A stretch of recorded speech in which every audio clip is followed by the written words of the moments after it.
Welcome, dear listeners, to another journey through the echoes of history. As you settle in tonight, perhaps with a warm drink nearby and the gentle hum of the evening settling around you, I invite you to join me in exploring one of humanity's most powerful yet overlooked forces of transformation.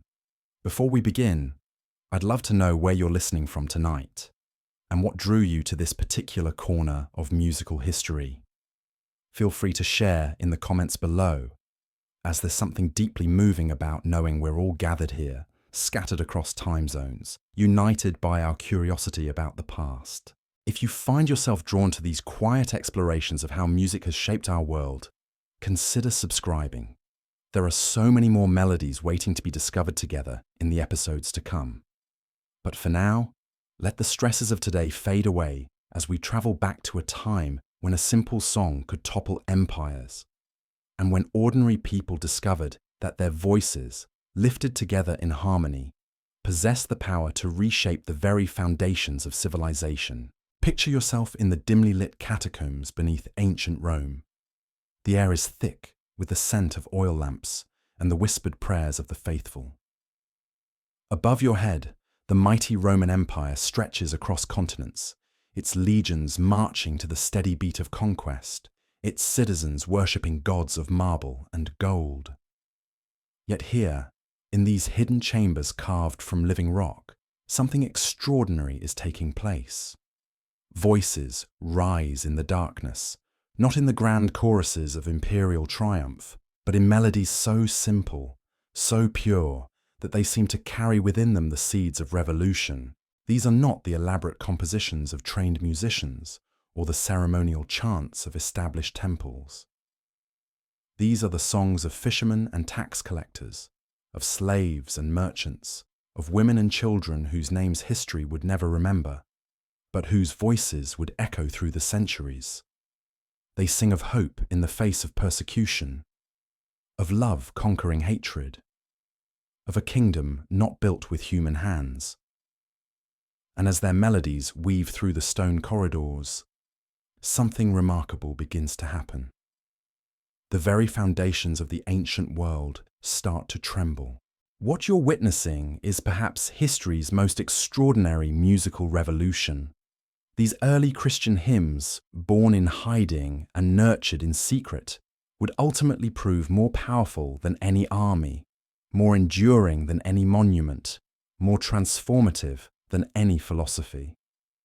They would carry a message that would spread across continents, cross cultural boundaries that had seemed impermeable for centuries, and fundamentally alter the course of human civilization. But how could simple songs accomplish what military might and political maneuvering could not? How did melodies composed by persecuted minorities manage to outlast the very empires that sought to silence them? And what was it about these particular hymns that gave them such extraordinary power to change not just individual hearts, but entire nations? Tonight, we'll uncover the remarkable story of how early Christian music became one of history's most effective agents of social transformation. We'll explore hymns that comforted the dying, inspired the living, and carried revolutionary ideas across linguistic and cultural barriers with an efficiency that would make modern communication networks seem primitive by comparison. We'll discover how these songs served as secret codes during times of persecution, as tools of education when books were scarce, and as weapons of peaceful resistance that proved more enduring than any sword. The story begins in a world where music already held tremendous power, but where that power was carefully controlled by established authorities. In ancient Rome, music served the state. Grand orchestras accompanied military parades, elaborate choral arrangements celebrated imperial victories, and ceremonial hymns reinforced the divine status of Caesars. The very concept of melody was intertwined with political and religious hierarchy. Professional musicians held prestigious positions, but their art was expected to serve and strengthen the existing order. Into this carefully orchestrated world came something entirely unprecedented. The earliest Christian communities scattered throughout the Mediterranean, began developing a musical tradition that operated by completely different principles. Where Roman music emphasized grandeur and display, Christian hymns focused on intimacy and authenticity. Where imperial songs celebrated human power and conquest, Christian melodies spoke of divine love and sacrifice. Where traditional music required trained performers and elaborate instruments, Christian hymns could be sung by anyone, anywhere, with nothing more than the human voice. This accessibility was not accidental, but revolutionary in its implications. Marcus Aurelius Cornelius was a Roman senator who first encountered Christian singing during a visit to a friend's estate outside Rome. His private letters, discovered centuries later, describe his astonishment at witnessing slaves and servants singing together with their masters, their voices blending in harmonies that seemed to erase, if only temporarily, the rigid social distinctions that defined Roman society. Marcus writes of being deeply disturbed by what he witnessed, not because the music was unpleasant, but because it suggested possibilities that threatened everything he had been taught about natural order and social hierarchy. Here were people of different classes, different backgrounds, different languages, all participating equally in something beautiful and meaningful. The very act of singing together implied a kind of equality that Roman law and custom explicitly denied. What Marcus was witnessing was the birth of what we might call democratic music. For the first time in recorded history, a musical tradition was emerging that belonged not to professional performers or religious elites, but to ordinary people. These early Christian hymns were composed collaboratively, passed down through oral tradition, and modified naturally as they spread from community to community. They represented a fundamentally new relationship between music and social power. Consider the revolutionary implications of this musical democracy. In a world where literacy was rare and books were precious commodities controlled by the wealthy and powerful, songs became vehicles for preserving and transmitting ideas. Complex theological concepts that might require years of study to understand through written texts could be grasped intuitively through melody and verse. The great truths that these communities treasured were embedded in musical forms that made them accessible to children and adults, to the educated and illiterate alike. The hymn, that would later become known as the Gloria in Excelsis, provides a perfect example of this musical democratization of knowledge. Archaeological evidence suggests that this song emerged sometime in the 2nd century, not from the pen of a scholarly theologian, but from the collective creativity of communities gathered in homes and hidden meeting places throughout the Eastern Mediterranean. The hymn structure reveals clear signs of communal composition. Certain phrases repeat in patterns that suggest call and response singing, while other sections build in complexity in ways that indicate multiple voices contributing to the overall design. What makes this particular hymn so remarkable is not just its beauty, but its function as a teaching tool. Embedded within its flowing verses are sophisticated theological concepts about the nature of divinity, the relationship between heaven and earth, and the meaning of peace. Yet these profound ideas are expressed in language so simple and melody so memorable that even a child could learn and understand them. The hymn served simultaneously as worship, education, and community bonding, accomplishing through music what would have required multiple institutions in the broader Roman world. As these songs spread from community to community, they began to develop regional variations that tell fascinating stories about cultural adaptation and cross-cultural communication. The same basic hymn might be sung with Greek words in Alexandria, Latin phrases in Gaul, and Aramaic verses in Syria. Yet the underlying melody and message remained recognizable across these linguistic boundaries.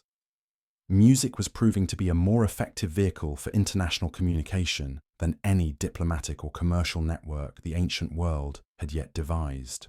The transformation of the ancient hymn Te Deum illustrates this remarkable adaptability. Scholars believe this powerful song originated in North Africa, possibly in the Christian communities of Carthage, sometime during the 3rd century. The original version likely incorporated rhythmic elements derived from local folk traditions, creating a unique fusion of Christian content with indigenous musical forms. As the hymn spread northward along trade routes and missionary paths, each community that adopted it added its own cultural flavors while preserving the essential message and structure. By the time Te Deum reached the Celtic communities of Ireland and Britain, it had incorporated modal harmonies that reflected Northern European musical sensibilities. When it travelled eastward into Asia Minor, it acquired ornamental flourishes characteristic of Middle Eastern vocal traditions. Yet, despite these regional adaptations, a Christian from any of these communities could have recognized and participated in the singing of this hymn, regardless of where they encountered it. The music had become a universal language that transcended the barriers that typically divided ancient peoples. This musical universality had profound political implications that the early Christian communities understood intuitively, even if they couldn't have articulated them in modern terms. In a world where identity was largely determined by tribal, ethnic, and geographical boundaries, these hymns created new forms of belonging that cut across traditional divisions. When a Roman citizen and a Germanic barbarian could stand together and sing the same song with equal understanding and participation, the very foundations of ancient social order were being challenged.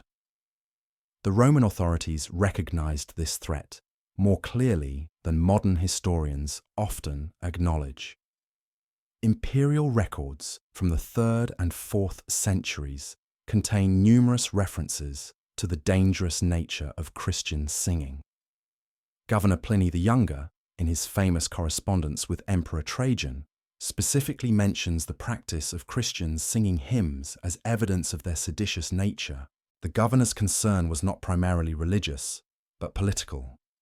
He understood that any activity that created loyalty and identity outside the structures of imperial authority represented a potential challenge to Roman power. What made Christian hymns particularly threatening was their ability to create emotional and psychological bonds that competed directly with the loyalty mechanisms upon which the empire depended. Roman power relied heavily on spectacle, fear, and the visible demonstration of imperial might. Christian hymns offered an alternative source of strength and identity that was invisible, portable, and impossible to confiscate or destroy. A Christian could carry their entire musical tradition in their memory, ready to share it with others at a moment's notice, regardless of circumstances. The persecution of Christians under emperors like Diocletian and Nero often focused specifically on preventing communal singing. Historical accounts describe raids on Christian gatherings, where the primary objective was not just to arrest individuals, but to silence their voices. Roman soldiers were instructed to disperse any group found singing together, recognizing that these musical gatherings were far more than simple entertainment or worship. They were acts of resistance that strengthened community bonds and preserved dangerous ideas. Yet the more authorities attempted to suppress Christian music, the more creative and resilient it became. Forbidden to gather openly, Christian communities developed sophisticated systems of musical communication that allowed them to maintain their traditions even under the most oppressive conditions. Certain hymns were designed to sound like secular folk songs to casual listeners, while carrying coded religious messages that only initiated community members would understand. The extraordinary hymn known today. On the surface, it appears to be as the Ubi Caritas exemplifies this musical resistance simple song about love and friendship, with a gentle melody that would not seem out of place at any social gathering. Yet embedded within its verses are references to Christian theology, community practices, and resistance strategies that would have been immediately recognizable to believers while remaining invisible to persecutors. The hymn functioned as a secret handbook, a worship service, and a declaration of faith, all wrapped in the innocent disguise of a pleasant song. These coded hymns served multiple functions within persecuted communities. They provided a way to maintain religious education when formal instruction was impossible. They offered emotional support during times of extreme hardship and danger. They created opportunities for believers to identify each other safely in hostile environments.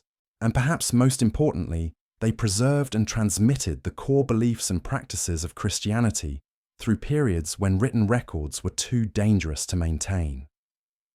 The psychological impact of this musical resistance cannot be overstated. In a world where Christians face the constant threat of imprisonment, torture, and execution, their hymns provided a source of strength that their persecutors could neither understand nor eliminate. The simple act of singing together transformed individuals from isolated victims into members of a powerful community that extended far beyond any local gathering. As we delve deeper into this remarkable story, we'll discover how these hidden songs eventually emerged from the shadows to reshape not just the religious landscape of the ancient world, but the very concept of what music could accomplish in human society.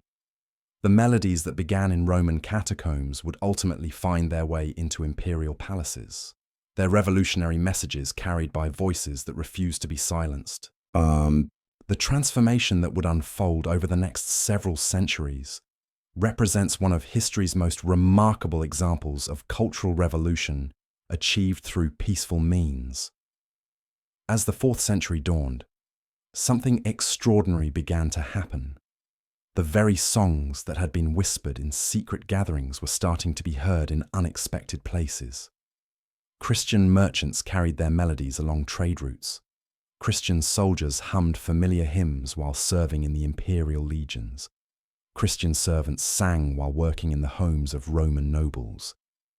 What had begun as underground resistance was gradually becoming an inescapable presence in daily life throughout the empire. Emperor Constantine's conversion in 312 CE marked a pivotal moment in this musical transformation, but not in the way most people imagine. Rather than suddenly legitimizing Christian music, Constantine's embrace of Christianity created a complex challenge for communities that had developed their musical traditions specifically as tools of resistance against imperial authority. How do you transform songs of opposition into songs of celebration without losing their essential power and meaning? The answer lay in the remarkable adaptability that had always characterized Christian hymnody. Communities across the empire began experimenting with new forms that maintained their core spiritual and social functions while embracing the opportunities that official recognition provided. The result was an explosion of musical creativity that would establish patterns still influencing Western music 15 centuries later. Bishop Ambrose of Milan emerged as one of the most innovative figures in this musical renaissance. A skilled politician and theologian, Ambrose understood that the transition from persecution to acceptance required careful navigation. He began developing what would become known as Ambrosian chant, a sophisticated musical system that preserved the participatory, egalitarian spirit of earlier Christian music, while incorporating elements that would appeal to educated Roman audiences. Ambrose's genius lay in his recognition that music could serve as a bridge between the Christian community's revolutionary origins and its emerging role as a major force in imperial society. His hymns maintained the simple, memorable melodies that had made Christian music accessible to ordinary people, but they also incorporated harmonic complexities and poetic sophistications that demonstrated Christianity's intellectual respectability to Roman elites. The bishop's most famous composition, Veni Creator Spiritus, illustrates this delicate balance perfectly. The hymn's basic structure remains simple enough for any congregation to sing together, yet its theological content is sophisticated enough to serve as a doctoral dissertation on the nature of divine inspiration. The melody moves in patterns that feel natural and intuitive, but closer analysis reveals mathematical relationships that would have impressed Pythagorean philosophers. Ambrose had created music that was simultaneously populist and aristocratic, accessible and profound. More importantly, Ambrose understood that Christian music needed to demonstrate its capacity to serve the broader needs of society, not just the specific requirements of Christian communities. He began composing hymns for public occasions, creating musical ceremonies that could unite Christian and non-Christian citizens in common cause.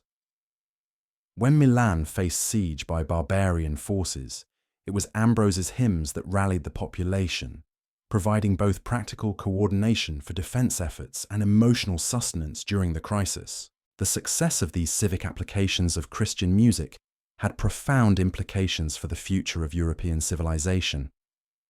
For the first time, a musical tradition that had originated among marginalized communities was proving its capacity to serve the needs of entire societies. Christian hymns were becoming the soundtrack of public life, accompanying everything from military campaigns to agricultural festivals to judicial proceedings. This expansion beyond specifically religious contexts required significant adaptations in both musical form and lyrical content. Hymns designed for intimate worship services needed to be reimagined for vast public spaces. Songs that had spoken to the particular experiences of persecuted minorities needed to address the concerns of diverse populations. Melodies that had been transmitted through oral tradition needed to be standardized for use by multiple communities simultaneously. The development of musical notation during this period was not merely a technical advancement, but a response to these practical challenges. As Christian hymns became integral to public life across the empire, there was an urgent need for systems that could preserve musical accuracy across geographical distances and cultural boundaries. The earliest forms of Western musical notation emerged directly from attempts to standardize the performance of Christian hymns in different communities. Brother Notker of St. Gall, working in the 9th century, exemplifies the scholarly approach that began to develop around Christian music during this period. Notker was both a monk and a musician, but more importantly, he was an innovator who recognized that the growing importance of Christian hymns required new tools and techniques for their preservation and transmission. Notker's contributions went far beyond simple notation. He began developing systematic approaches to musical education that could train singers throughout Europe to perform Christian hymns with consistent quality and emotional impact. His treatises on vocal technique, harmonic structure, and performance practice became foundational texts that influenced musical development for centuries. But Notker also understood that the power of Christian music lay not just in its technical sophistication, but in its capacity to create emotional and spiritual experiences that transformed both individual singers and entire communities. His writings reveal a deep appreciation for the psychological mechanisms through which music influences human behavior and social organization. The monk's most innovative work involved the development of sequences, extended musical compositions that could tell complete stories while maintaining the participatory character that had always defined Christian hymnody. These sequences became vehicles for transmitting historical knowledge, moral instruction, and cultural values to populations that remained largely illiterate. They functioned as libraries, schools, and entertainment centers, all rolled into musical packages that communities could carry in their collective memory. The famous sequence Dies Irae, traditionally attributed to Thomas of Celano, demonstrates the extraordinary sophistication that Christian music had achieved by the 13th century. This haunting melody, designed to accompany reflections on mortality and judgment, incorporates musical techniques that create precise emotional responses in listeners. The opening phrase establishes a sense of solemnity and anticipation. The middle sections build tension through harmonic progressions that mirror the psychological experience of confronting ultimate questions about life and death. The conclusion provides resolution that offers comfort without diminishing the seriousness of the themes explored. Yet despite its technical complexity, Dies Irae remained accessible to ordinary people. The melody is constructed in ways that make it easy to remember and sing, while the Latin text uses simple vocabulary and grammatical structures that even non-scholars could understand. The hymn succeeded in making sophisticated theological and philosophical concepts available to entire populations through musical means. The social impact of compositions like Desiree extended far beyond religious services. These hymns became part of the cultural vocabulary that European communities used to process shared experiences of loss, celebration, crisis, and renewal. They provided emotional frameworks that helped people navigate life's challenges while maintaining connections to broader spiritual and moral traditions. As Christian music evolved from underground resistance to cultural dominance, it also began to influence the development of secular musical traditions. The harmonic structures, melodic patterns, and performance practices that had been developed for Christian worship started appearing in folk songs, court entertainment, and commercial music throughout Europe. Christian hymnody was becoming the foundation for an entire musical civilization. The troubadour tradition that emerged in medieval France provides a fascinating example of this cultural cross-pollination. These traveling musicians, while often singing about secular themes like courtly love and military adventure, employed musical techniques and emotional strategies that were directly derived from Christian hymn traditions. The troubadours' ability to create powerful emotional responses in their audiences reflected skills and knowledge that had been developed originally for religious purposes. Even more significantly, the troubadours adopted the Christian tradition of using music as a vehicle for social and political commentary. Their songs often contained subtle criticisms of political authorities, calls for social reform, and visions of alternative ways of organizing society. They were continuing the tradition of musical resistance that had originated in the Roman catacombs, but now applying it to the different challenges and opportunities of medieval European society. The influence of Christian music on secular culture was not limited to professional entertainers. Folk traditions throughout Europe began incorporating elements derived from Christian hymnody, creating hybrid forms that served both religious and secular functions. Wedding songs, harvest celebrations, and seasonal festivals all developed musical characteristics that reflected the profound impact of Christian musical culture on European consciousness. This cultural synthesis was not always smooth or uncontroversial. Church authorities sometimes worried that the adaptation of sacred music for secular purposes diluted its spiritual power, while secular leaders occasionally feared that music with religious origins might carry subversive messages that challenge political authority. These tensions created ongoing debates about the proper relationship between sacred and secular music that continue to influence cultural discussions today. Yet the overall result of this musical cross-pollination was the creation of a remarkably rich and diverse cultural landscape that provided European societies with unprecedented tools for emotional expression, social coordination, and cultural preservation. Christian hymnody had not simply conquered European music. It had transformed into something larger and more complex that served the needs of entire civilizations while maintaining its capacity to inspire individual transformation and social change. As we continue this exploration, we'll discover how these musical traditions traveled beyond European boundaries, carrying their transformative power to new continents and cultures, adapting once again to serve the needs of communities facing entirely different challenges while preserving the essential qualities that had made them such powerful agents of human flourishing. The medieval period witnessed something truly extraordinary as these sacred melodies began their great migration beyond the European heartland. Picture, if you will, the weathered hands of Irish monks as they carefully transcribed musical notations onto vellum pages, their breath visible in the cold stone scriptoriums where they worked by flickering candlelight. These weren't merely scribes preserving ancient texts. They were cultural ambassadors preparing to carry the transformative power of Christian music to lands where it had never been heard before. Brother Columba was one such missionary who departed the shores of Ireland in the 6th century, his simple leather satchel containing not gold or weapons, but something far more precious, a collection of hymns that had sustained his community through generations of struggle and triumph. As his small boat carved through the grey waters toward the Scottish Highlands, Columba carried within his memory melodies that would soon echo across valleys where ancient Celtic druids had once conducted their mysterious rituals. What happened when these Christian hymns first encountered indigenous musical traditions represents one of history's most fascinating examples of cultural fusion.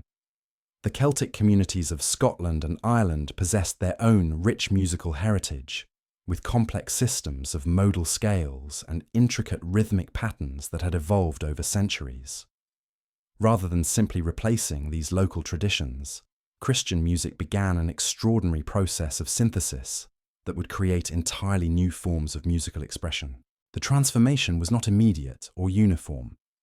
In remote highland communities, Christian missionaries found themselves learning local musical languages before they could effectively communicate their spiritual messages. Father Aidan, working among the Pictish tribes of northern Scotland, discovered that his carefully memorized Latin hymns meant nothing to people whose musical understanding was built on completely different foundations. His letters, preserved in monastery archives, describe months of patient work learning to translate not just words, but entire musical concepts across cultural boundaries. The breakthrough came when Aidan began incorporating Celtic melodic patterns into familiar Christian texts. The result was something unprecedented, hymns that sounded authentically Celtic to local listeners while carrying the theological content that had sustained Christian communities for centuries. These hybrid compositions proved remarkably effective at bridging cultural divides, creating musical experiences that felt both familiar and revolutionary to Celtic audiences. The famous hymn, "Be Thou My Vision," exemplifies this musical cross-pollination at its finest.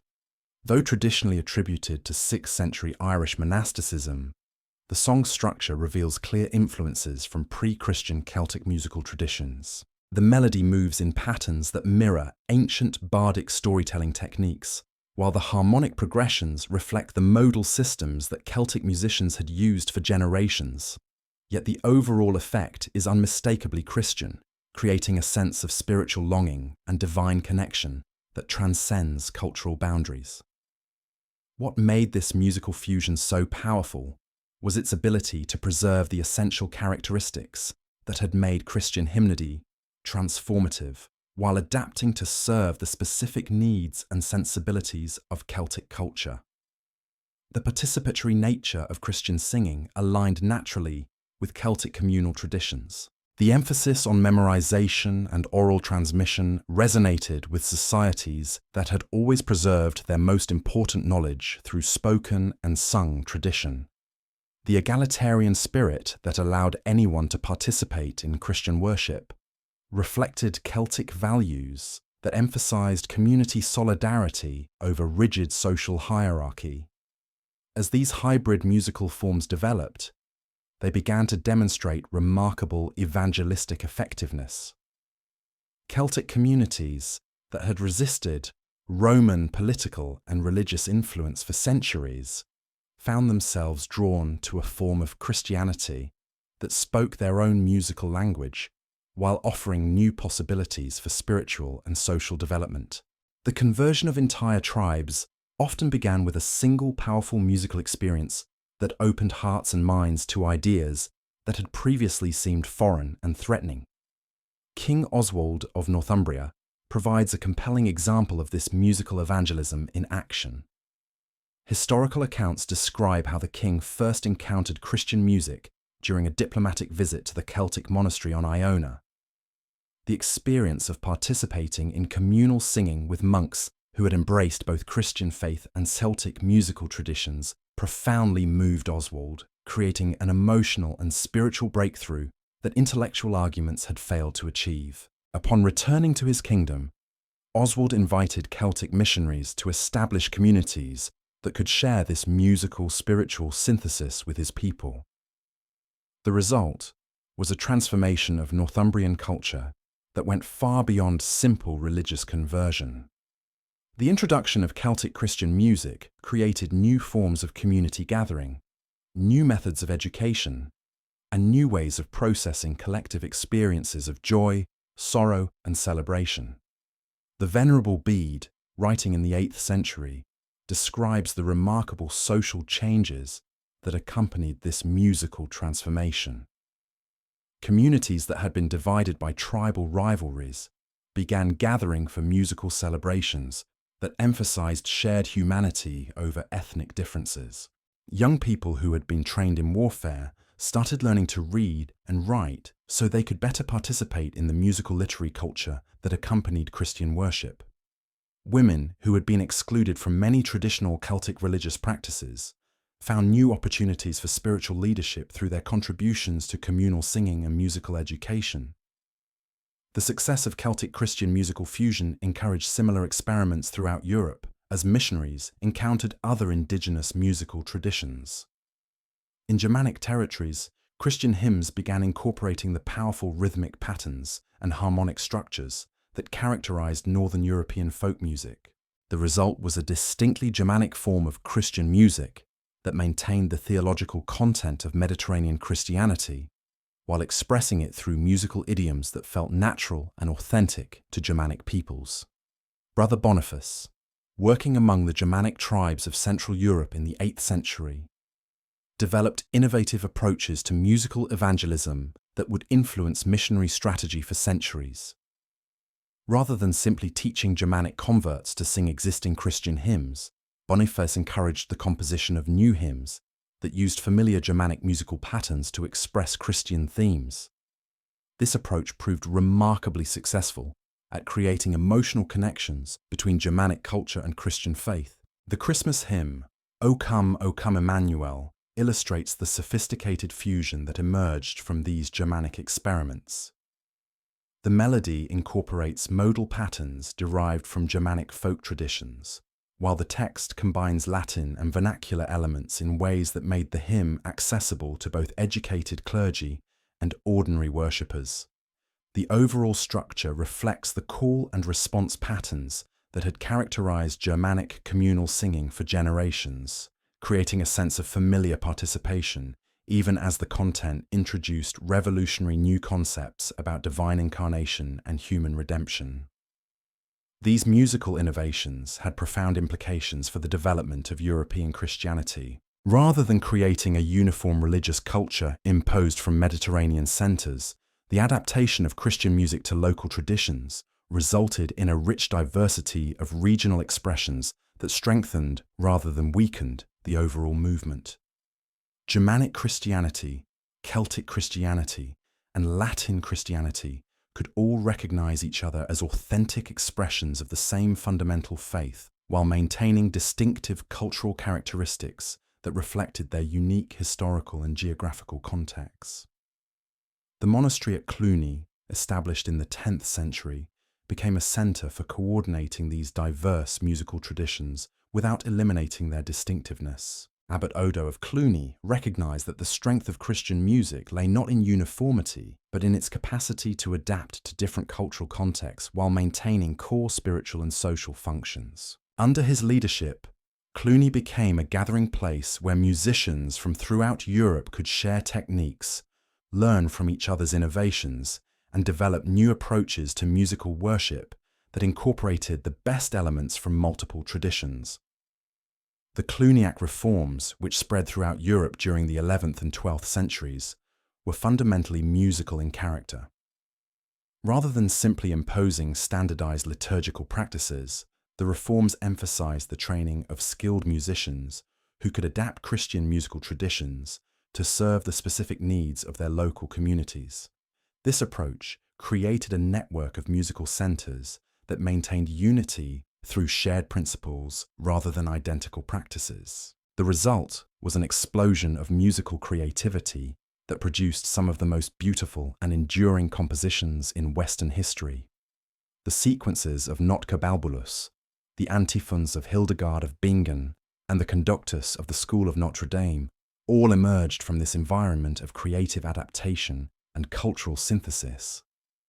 Each represented a unique fusion of local musical traditions with the transformative power of Christian hymnody. Hildegard of Bingen deserves particular attention as an example of how this musical synthesis could produce genuinely revolutionary innovations. Working in the Rhine Valley during the 12th century, Hildegard created compositions that combined Germanic folk elements, Latin liturgical traditions, and her own mystical insights into musical forms that had never existed before. Her sequences and antiphons demonstrate technical sophistication that rivals any music produced during the medieval period, while maintaining the accessibility and emotional power that had always characterized effective Christian music. But Hildegard's innovations went beyond technical excellence.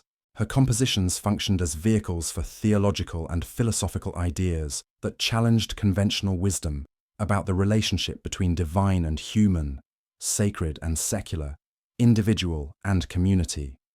Through music, she explored concepts about cosmic harmony, gender relationships, and spiritual development that would have been difficult to express through purely verbal or written means. The social impact of Hildegard's musical ministry extended far beyond her immediate religious community.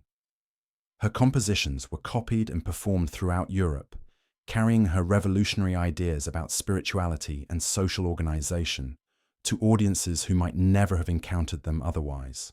Noble women throughout the Holy Roman Empire began establishing religious communities modeled on Hildegard's example, creating networks of female spiritual and intellectual leadership that had few precedents in European history.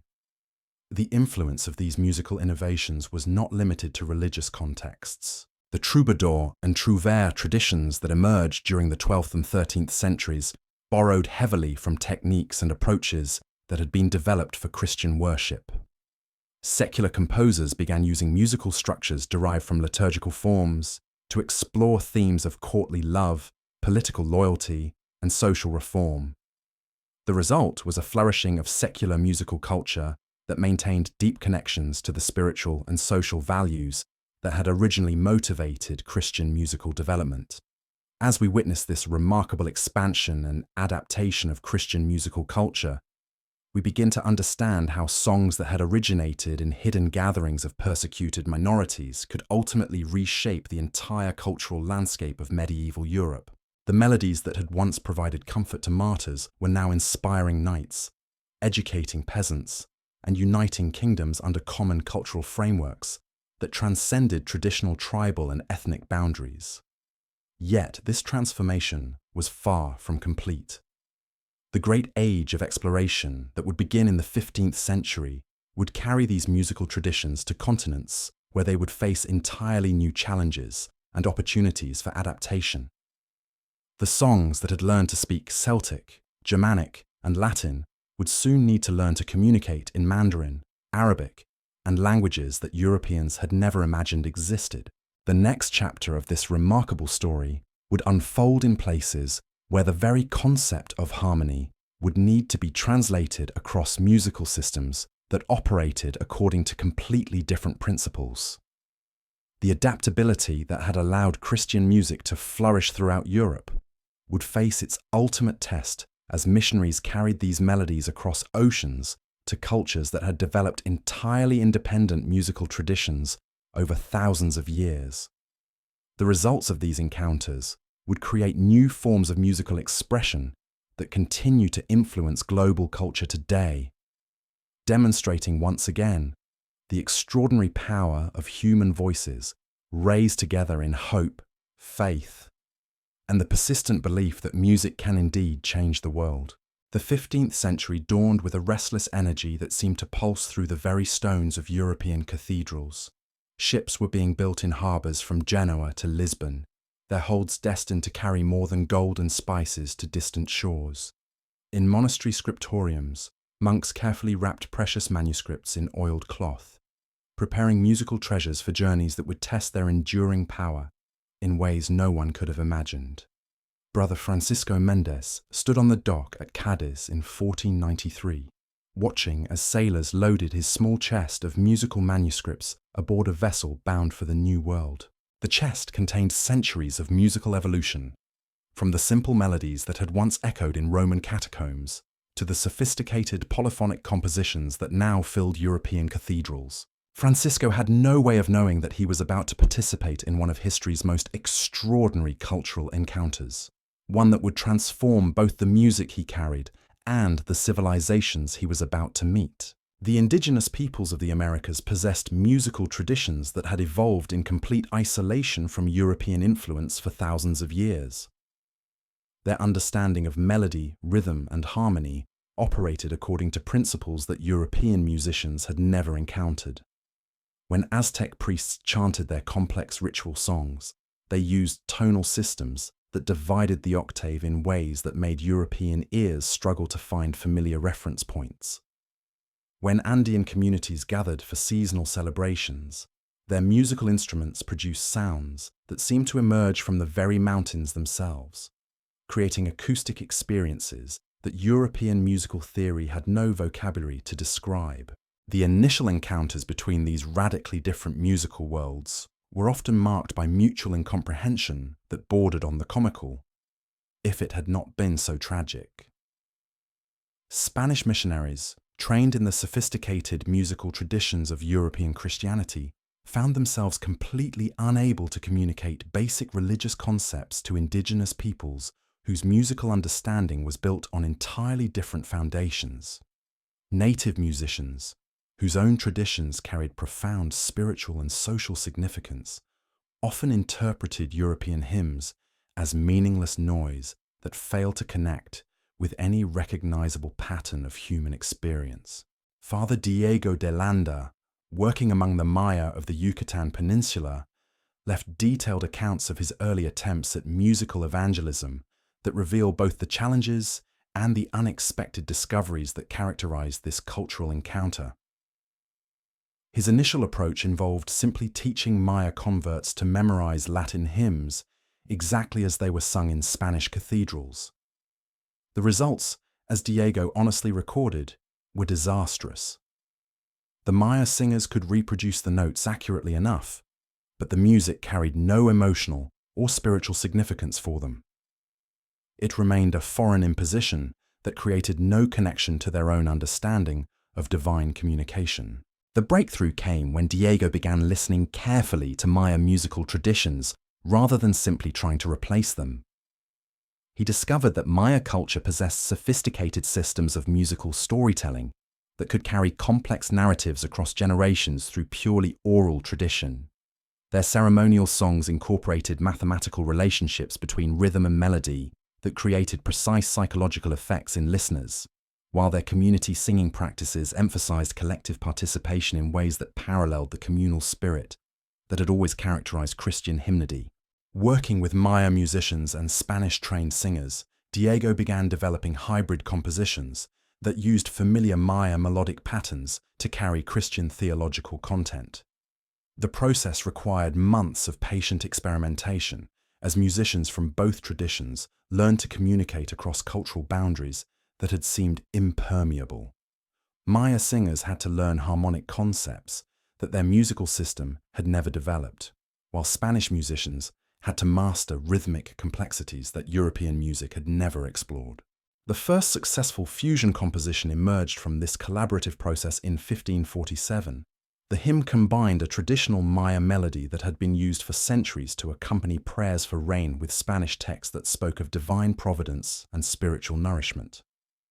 The result was something genuinely new, a musical form that felt authentically Maya to indigenous listeners, while carrying the theological content that Spanish missionaries considered essential for Christian education.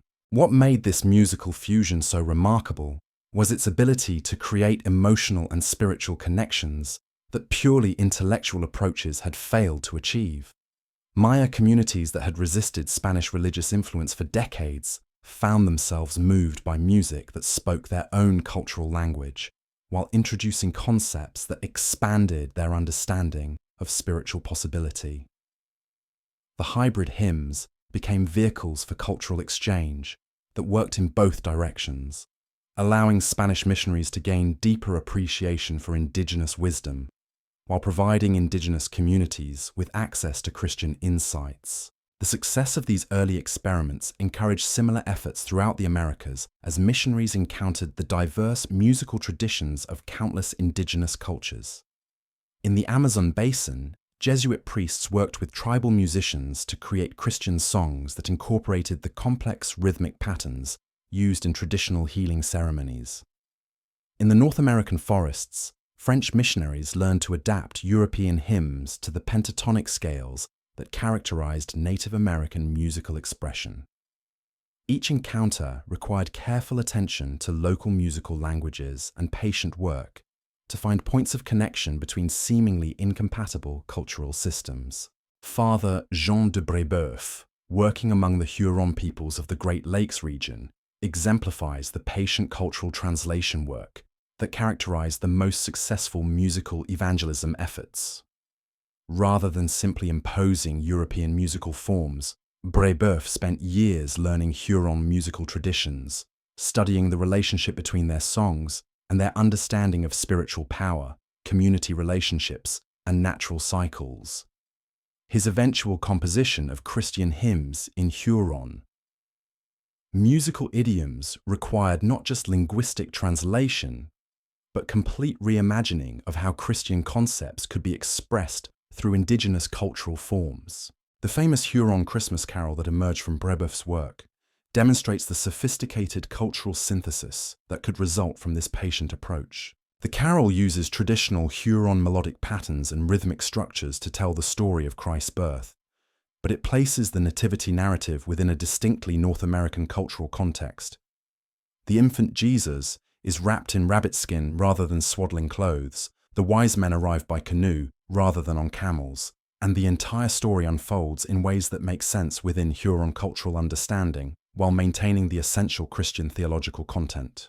This carol became far more than a simple translation exercise. It created a form of Christianity that felt authentically indigenous, while remaining recognizably connected to the global Christian community. Huron converts could participate in Christian worship through musical forms that honored their cultural heritage, while connecting them to spiritual traditions that extended far beyond their immediate tribal boundaries. The carol served simultaneously as evangelism, cultural preservation, and intercultural bridge building. The impact of these musical fusion experiments extended far beyond the immediate religious context that had motivated them. Indigenous communities throughout the Americas began developing new forms of cultural expression that combined traditional elements with innovations derived from European contact. The result was an explosion of creative synthesis that produced musical forms unlike anything that had existed in either European or indigenous traditions independently. In the highlands of Peru, Quechua musicians began incorporating European harmonic concepts into traditional Andean melodies, creating new forms of community singing that maintain the social functions of indigenous music while expanding its expressive possibilities.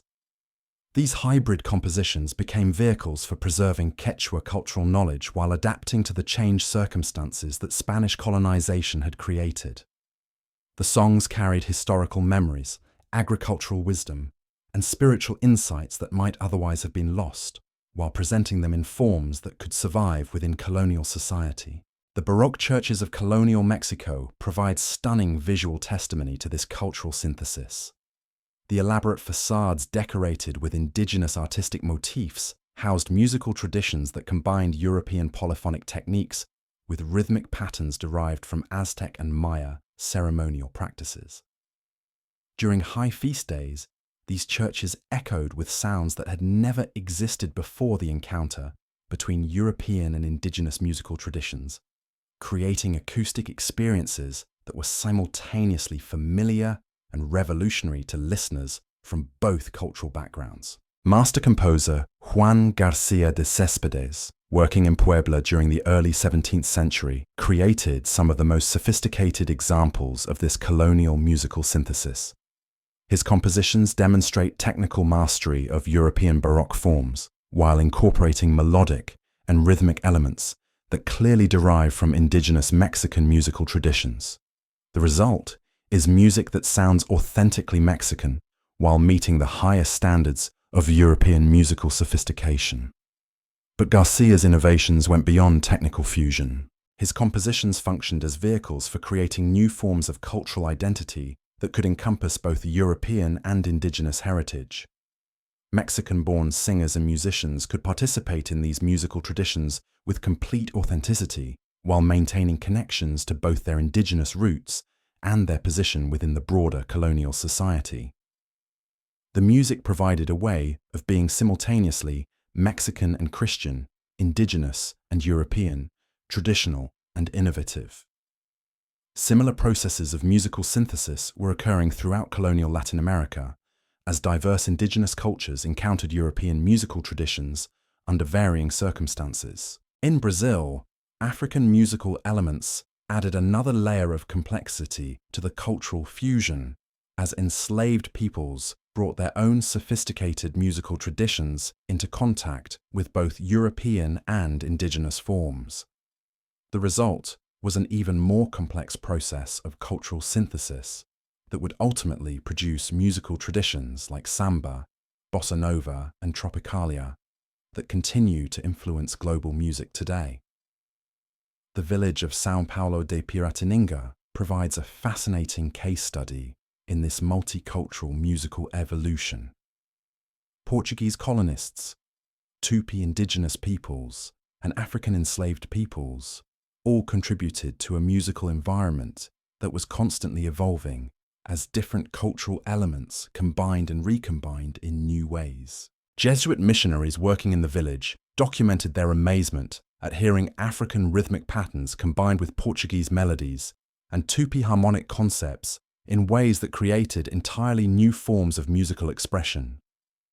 Father Antonio Vieira, writing from São Paulo in 1652, describes musical celebrations that defied any simple categorization. African drums provided rhythmic foundations for Portuguese folk melodies, while Tupi singers contributed vocal techniques that transformed familiar European hymns into something unprecedented.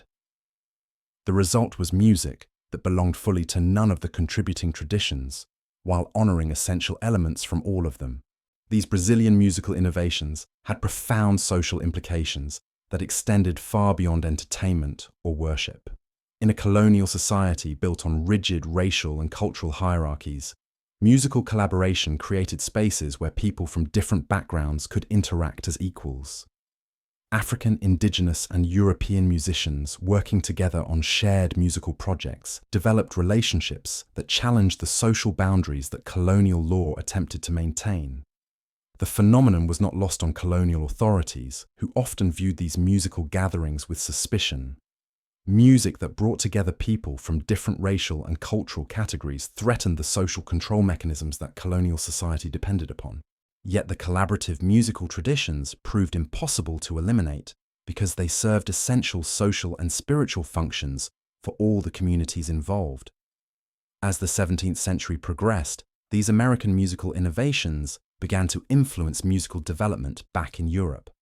Spanish and Portuguese musicians returning from colonial service brought with them new rhythmic concepts, melodic patterns, and harmonic approaches that had emerged from intercultural collaboration in the Americas. European composers began experimenting with these new musical elements, creating compositions that reflected the expanded cultural horizons that global contact had opened. The process worked in both directions as European musical developments continued to influence American colonial music. The result was an increasingly complex web of cultural exchange that connected musical communities across vast geographical distances, while encouraging local innovation and adaptation. A hymn that had originated in a German monastery might be transformed by Spanish missionaries, adapted by Mexican indigenous musicians, modified by Brazilian enslaved peoples, and then carried back to Europe by Portuguese traders, creating a cycle of cultural creativity that enriched musical traditions on both sides of the Atlantic. This global circulation of musical ideas represented something unprecedented in human history. For the first time, musical innovations could spread across continents within decades rather than centuries, creating opportunities for cultural synthesis on a scale that had never before been possible. The Christian hymns that had begun as tools of resistance in Roman catacombs were becoming vehicles for global cultural exchange that connected diverse human communities in ways that transcended political, racial, and linguistic boundaries. Yet this remarkable process of musical globalization was far from complete. The great missionary expansion of the 18th and 19th centuries would carry these evolving musical traditions to Asia and Africa, where they would encounter even more diverse cultural systems and create new forms of synthesis that continue to shape global music today. The songs that had learned to speak Quechua and Tupi would soon need to master Mandarin and Swahili, adapting once again to serve human communities facing entirely different challenges while maintaining the transformative power that had made them such effective agents of cultural change throughout their extraordinary history.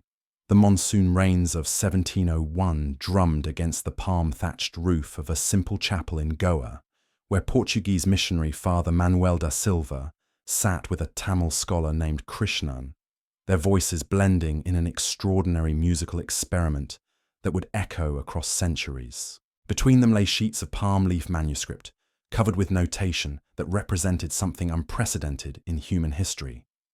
Christian hymns written in Carnatic musical scales, their melodies flowing through ragas that had carried Hindu devotional poetry for over 1,000 years. What was unfolding in that humid chapel represented the most challenging cultural translation that Christian music had yet attempted. Where American indigenous traditions had required adaptation across different concepts of harmony and rhythm, Asian musical systems demanded a complete reconceptualization of how melody itself could carry meaning.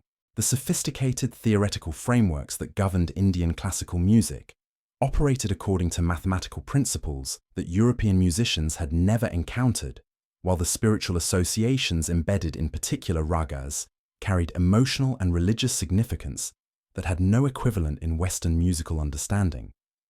Krishnan had been trained from childhood in the ancient traditions of Carnatic music. His understanding of melody, rooted in concepts that trace their origins to Sanskrit treatises written 15 centuries before Christ's birth. When he first heard Father Manuel singing Latin hymns, the experience was profoundly disorienting. The European approach to melody seemed to ignore the subtle microtonal variations that gave Indian music its emotional power, while the harmonic structures felt crude and simplistic compared to the sophisticated relationships between tone and spiritual meaning that characterized his own musical tradition. Yet something in the Christian message resonated with Krishnan's deepest spiritual longings. The concept of divine love expressed through human suffering spoke to themes that had always been central to Indian devotional traditions, while the emphasis on community worship aligned with practices that had sustained Indian spiritual communities for millennia. The challenge was finding musical forms that could carry Christian theological content, while honoring the sophisticated, artistic traditions that gave Indian culture its distinctive voice. The breakthrough came when Krishnan began teaching Father Manuel the emotional geography of Indian ragas. Each raga, he explained, was designed to evoke specific psychological states and spiritual conditions. Raga Bhairavi carried feelings of devotion and surrender, while Raga Malkauns created an atmosphere of deep contemplation and introspection.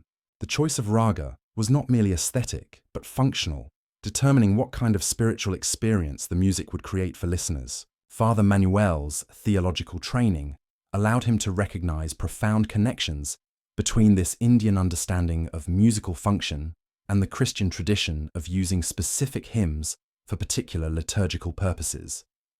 Christian music had always understood that different melodies were appropriate for different spiritual needs. Songs of celebration required musical characteristics that differed from songs of penitence, while hymns designed for communal worship needed to create different emotional experiences than music intended for private meditation. Working together, the priest and the scholar began developing a systematic approach to raga selection that could serve Christian liturgical needs while respecting the spiritual associations that Indian musicians had cultivated over centuries. The Kyrie Eleison with its emphasis on divine mercy and human need, found natural expression through Raga Yaman, whose ascending melodic patterns traditionally conveyed prayers for grace and forgiveness.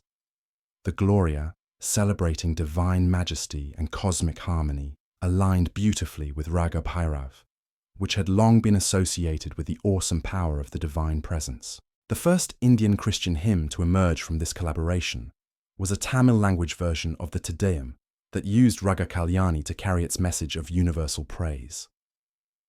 The composition required months of careful work, as both musicians learned to navigate the complex cultural translations required for authentic synthesis. Krishnan had to master Latin theological concepts that had no direct equivalent in Tamil religious vocabulary, while Father Manuel struggled to understand the subtle ornamental techniques that gave Indian melody its distinctive character. When the hymn was finally performed for a gathering of local Christians, the response was electric. Tamil converts who had struggled to find emotional connection with European musical forms suddenly discovered worship music that spoke their cultural language while carrying the Christian content they had embraced. The melody felt authentically Indian to ears trained in Carnatic traditions, yet the theological message was unmistakably Christian.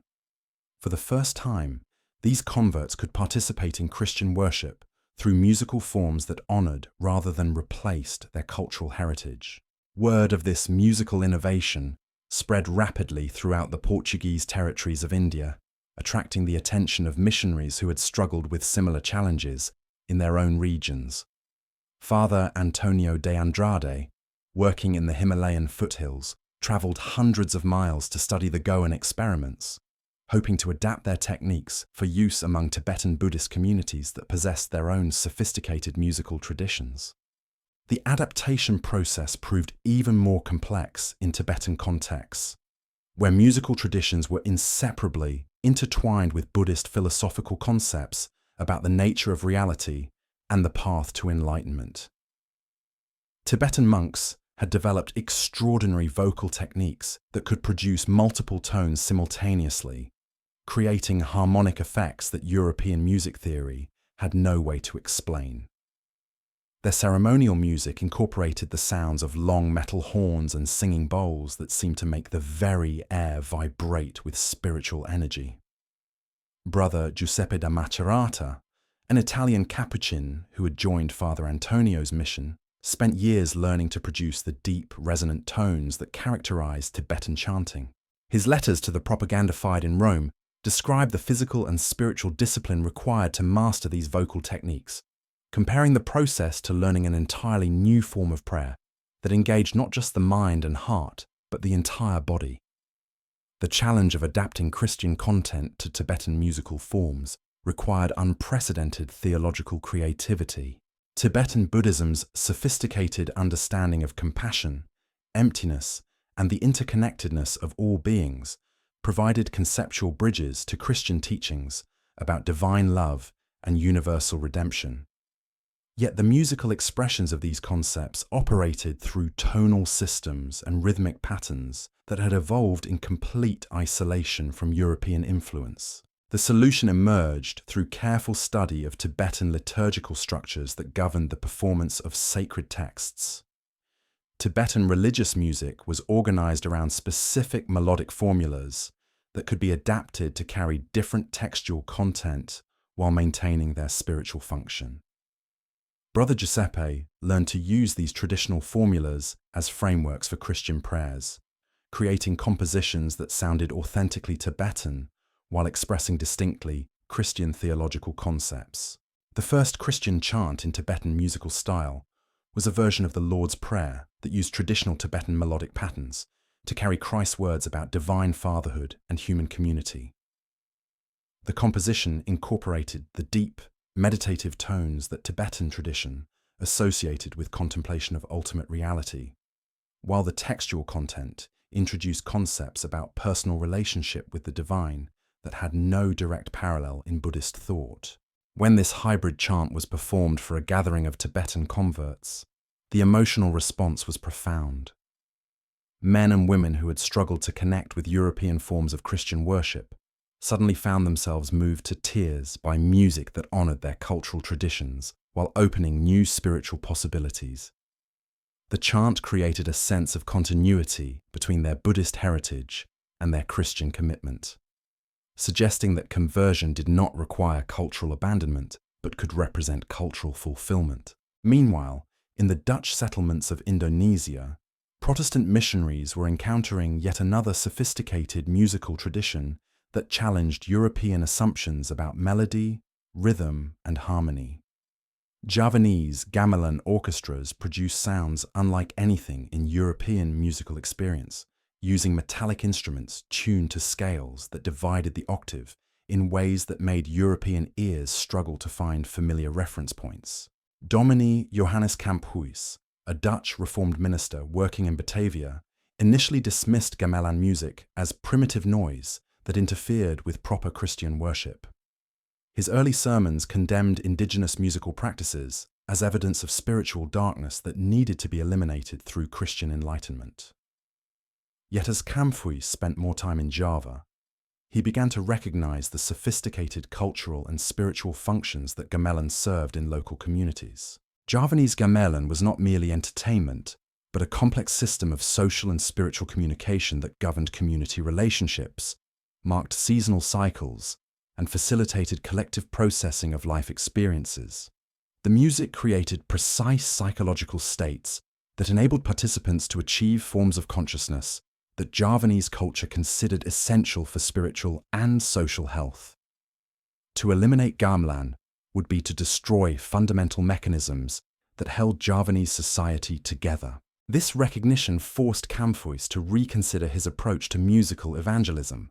Rather than replacing Javanese musical traditions, he began exploring ways to adapt Christian content to gamelan forms. The process required learning to think about melody, harmony, and rhythm in completely new ways, as gamelan operated according to principles that had no equivalent in European musical theory. The Indonesian musical synthesis that eventually emerged represented one of the most sophisticated examples of Christian cultural adaptation in Asian contexts. Christian hymns began incorporating the complex, layered rhythms that characterized gamelan performance, while Javanese musicians learned to use their traditional instruments to accompany Christian texts. The result was worship music that felt authentically Indonesian, while carrying unmistakably Christian theological content. Pak Sutrisno, a master gamelan musician who converted to Christianity in 1723, became instrumental in developing these hybrid musical forms. His compositions demonstrated how European harmonic concepts could be expressed through Javanese instrumental combinations, while traditional gamelan structures could serve as vehicles for Christian liturgical functions. The music he created belonged fully to both traditions, while transcending the limitations of either in isolation. The success of these Indonesian experiments attracted attention from missionaries throughout Southeast Asia, where diverse cultures had developed their own distinctive musical traditions that required similar processes of careful adaptation. In the Philippines, Spanish friars worked with local musicians to create Christian music that incorporated indigenous rhythmic patterns and vocal techniques. In Vietnam, French missionaries collaborated with court musicians to develop Christian compositions that used traditional Vietnamese scales and ornamental approaches. Each cultural encounter required patient study of local musical traditions and creative exploration of how Christian content could be authentically expressed through indigenous forms. The process was never simple translation, but always involved genuine cultural synthesis that enriched both Christian and local traditions. Missionaries learned as much as they taught, while indigenous communities gained access to new forms of spiritual expression that expanded rather than replaced their cultural heritage. Father Alexandre de Rhodes, working in Vietnam during the 17th century, exemplifies the scholarly approach that characterized the most successful Asian musical adaptations. Before attempting any musical evangelism, Rhodes spent years mastering Vietnamese language, studying Vietnamese musical theory, and learning to perform traditional Vietnamese court music. His eventual compositions of Christian hymns in Vietnamese musical styles reflected deep understanding of how melody functioned in Vietnamese culture and what kinds of musical experiences Vietnamese audiences found spiritually meaningful. The Vietnamese Christian music that emerged from Rhodes's work demonstrated remarkable sophistication in its integration of European theological content with Asian musical expression. The hymns used traditional Vietnamese modal scales to create the contemplative atmosphere that Vietnamese culture associated with spiritual reflection, while the textual content introduced Christian concepts about incarnation, redemption, and eternal life that had no direct parallel in Vietnamese religious traditions. These Asian musical innovations began to influence Christian music development in other parts of the world as missionaries and converts traveled between different cultural contexts. A Jesuit priest trained in Indian musical adaptation might carry those techniques to China, where they would be modified to serve Chinese cultural needs. A Portuguese merchant familiar with Indonesian gamelan experiments might introduce those approaches to missionaries working in Macau, creating new opportunities for cultural synthesis. The result was an increasingly complex network of musical exchange that connected Christian communities across vast cultural and geographical distances.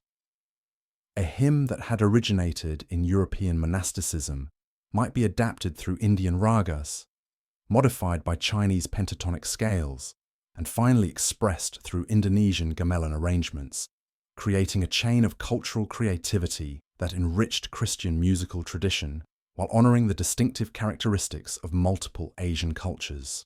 By the 18th century, Christian music had become truly global in its cultural reach and expressive diversity.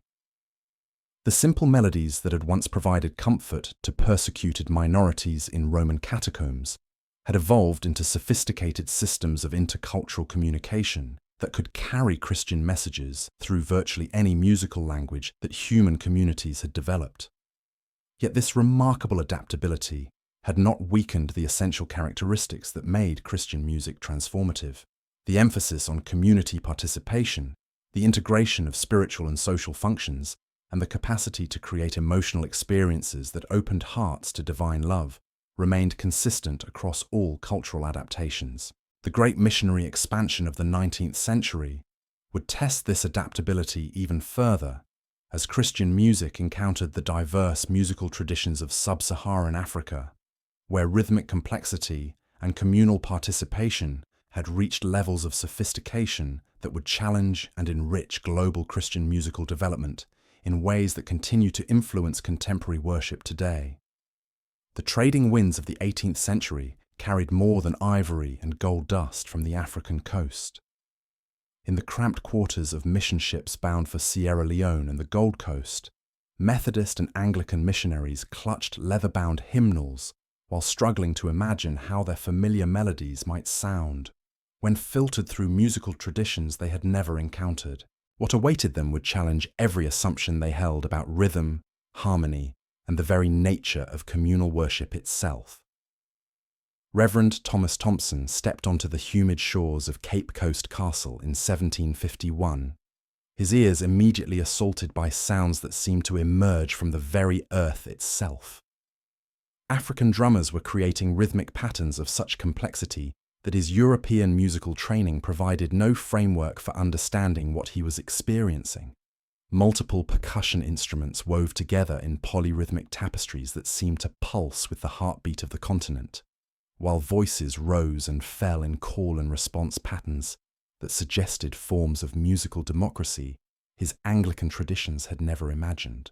The musical sophistication of West African cultures represented perhaps the greatest challenge that Christian hymnody had yet encountered. Where Asian traditions had required adaptation across different concepts of melody and scale, African musical systems demanded a complete reimagining of rhythm's role in spiritual expression. European music typically treated rhythm as a supporting element that provided structure for melodic and harmonic development. African musical traditions reversed this hierarchy, using complex rhythmic patterns as the primary vehicle for spiritual communication, while melody and harmony served supporting functions. Kofi Asante was a master drummer among the Akan people whose ceremonial responsibilities included facilitating communication between the living and ancestral spirits through precisely executed rhythmic formulas. When Reverend Thompson first attempted to teach Christian hymns to Kofi's community, the results were profoundly unsatisfying to both participants. The simple, steady rhythms that characterized European hymnody seemed lifeless and spiritually empty to ears accustomed to the intricate polyrhythmic conversations that governed traditional Akan worship. The breakthrough came when Kofi began teaching Reverend Thompson the spiritual geography of African rhythmic systems. Each rhythmic pattern, he explained, was designed to create specific states of consciousness and facilitate particular forms of divine communication. Fast, complex rhythms could induce trance states that open participants to prophetic experiences, while slower, more meditative patterns created the psychological conditions necessary for ancestral communion. The choice of rhythmic framework was not merely aesthetic but functional, determining what kind of spiritual encounter the music would facilitate. Reverend Thompson's theological education allowed him to recognize profound connections between this African understanding of musical function and the Christian tradition of using different hymns for various liturgical purposes. Christian music had always understood that worship required different emotional and spiritual approaches depending on the occasion and desired outcome. Songs of celebration needed to create different psychological states than songs of penitence, while music, designed for evangelical outreach, required different characteristics than hymns intended for communion services. Working together over many months, the missionary and the master drummer began developing approaches to rhythmic adaptation that could serve Christian worship needs, while honoring the sophisticated musical traditions that gave Akan culture its distinctive spiritual voice. The Sanctus, with its emphasis on divine holiness and human awe, found natural expression through polyrhythmic patterns that traditionally accompanied prayers to the supreme deity. The Agnus Dei, focusing on divine mercy and human vulnerability, aligned beautifully with gentler rhythmic frameworks that Akan tradition associated with healing ceremonies and community reconciliation. The first African Christian hymn to emerge from this collaboration was an Akan language version of Amazing Grace that used traditional drumming patterns to carry Newton's message of divine redemption. The composition required extraordinary cultural sensitivity as both musicians learned to navigate the complex spiritual associations that different rhythmic patterns carried within Akan religious understanding. Kofi had to master Christian theological concepts about sin, grace, and salvation that had no direct equivalent in Akan spiritual vocabulary, while Reverend Thompson struggled to understand how rhythm could carry theological meaning in ways that European musical theory had never explored. When the hybrid hymn was finally performed for a gathering of local Christians, the response was transformative. Akan converts who had struggled to find emotional connection with European musical forms suddenly discovered worship music that spoke their cultural language while carrying the Christian content they had embraced. The rhythmic patterns felt authentically African to participants trained in traditional ceremonial practices, yet the theological message was unmistakably Christian. For the first time, these converts could participate in Christian worship through musical forms that celebrated rather than suppressed their cultural heritage. The success of these West African experiments attracted attention from missionaries working throughout sub-Saharan Africa, where hundreds of distinct cultures had developed their own sophisticated musical traditions that required similar processes of careful adaptation. Each encounter revealed new dimensions of rhythmic complexity and communal participation that challenged and enriched Christian musical understanding. In the highlands of Ethiopia, Coptic traditions that had preserved ancient forms of Christian worship for over 15 centuries encountered the elaborate musical systems of highland peoples, whose polyphonic singing created harmonic effects that European missionaries found almost supernatural in their beauty and complexity. Abuna Takla Haymanot, an Ethiopian monk working among the Amhara people, discovered vocal techniques that allowed entire communities to create multi-part harmonies without any formal musical training or written notation. The Ethiopian musical synthesis that emerged from these encounters demonstrated how ancient Christian traditions could be renewed and enriched through contact with indigenous musical wisdom. Ethiopian Christian music began incorporating the complex vocal ornamentations that characterized highland folk traditions, while traditional singers learned to use their sophisticated harmonic techniques to enhance liturgical texts that had been preserved since the earliest centuries of Christianity. Brother Samuel, a Portuguese missionary who witnessed these developments, wrote extensive letters describing his amazement at hearing centuries-old Christian texts transformed through Ethiopian vocal artistry. The result was worship music that felt simultaneously ancient and innovative, connecting contemporary Ethiopian Christians to their earliest religious heritage, while expressing that heritage through musical forms that honored their distinctive cultural identity. Similar processes of musical synthesis were occurring throughout Eastern and Southern Africa as diverse cultures encountered Christian musical traditions under varying circumstances. In the kingdoms of Buganda and Rwanda, court musicians with sophisticated understanding of pentatonic scales and intricate vocal techniques began creating Christian compositions that rivaled anything being produced in European cathedrals, while maintaining authentic connections to local musical traditions. King Mutesa, the first of Buganda, whose court included some of the most skilled musicians in Eastern Africa, commissioned Christian hymns that could be performed alongside traditional royal music without creating cultural discontinuity. The resulting compositions demonstrated how Christian content could be expressed through indigenous musical forms without losing either theological accuracy or cultural authenticity. The village of Kisumu, situated on the shores of Lake Victoria, provides a fascinating case study in this African musical evolution. Luo musicians, whose traditional songs had always served multiple functions as historical records, moral instruction, and community bonding, began adapting these same musical structures to carry Christian narratives and teachings. The result was worship music that functioned simultaneously as evangelism, education, and cultural preservation. Elder Ochieng, a master of traditional Luo musical forms, worked with Anglican missionaries to create Christian songs that used familiar melodic patterns to tell biblical stories in ways that resonated with local cultural understanding. The story of Moses leading the Israelites from Egypt became a Luo narrative about divine deliverance that spoke directly to experiences of oppression and liberation that local communities understood intimately. These African innovations had profound implications that extended far beyond immediate religious contexts.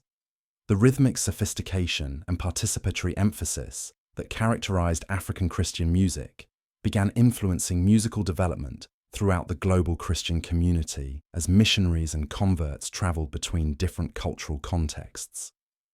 A Methodist minister trained in West African musical adaptation might carry those techniques to the Caribbean, where they would be modified to serve the needs of enslaved communities.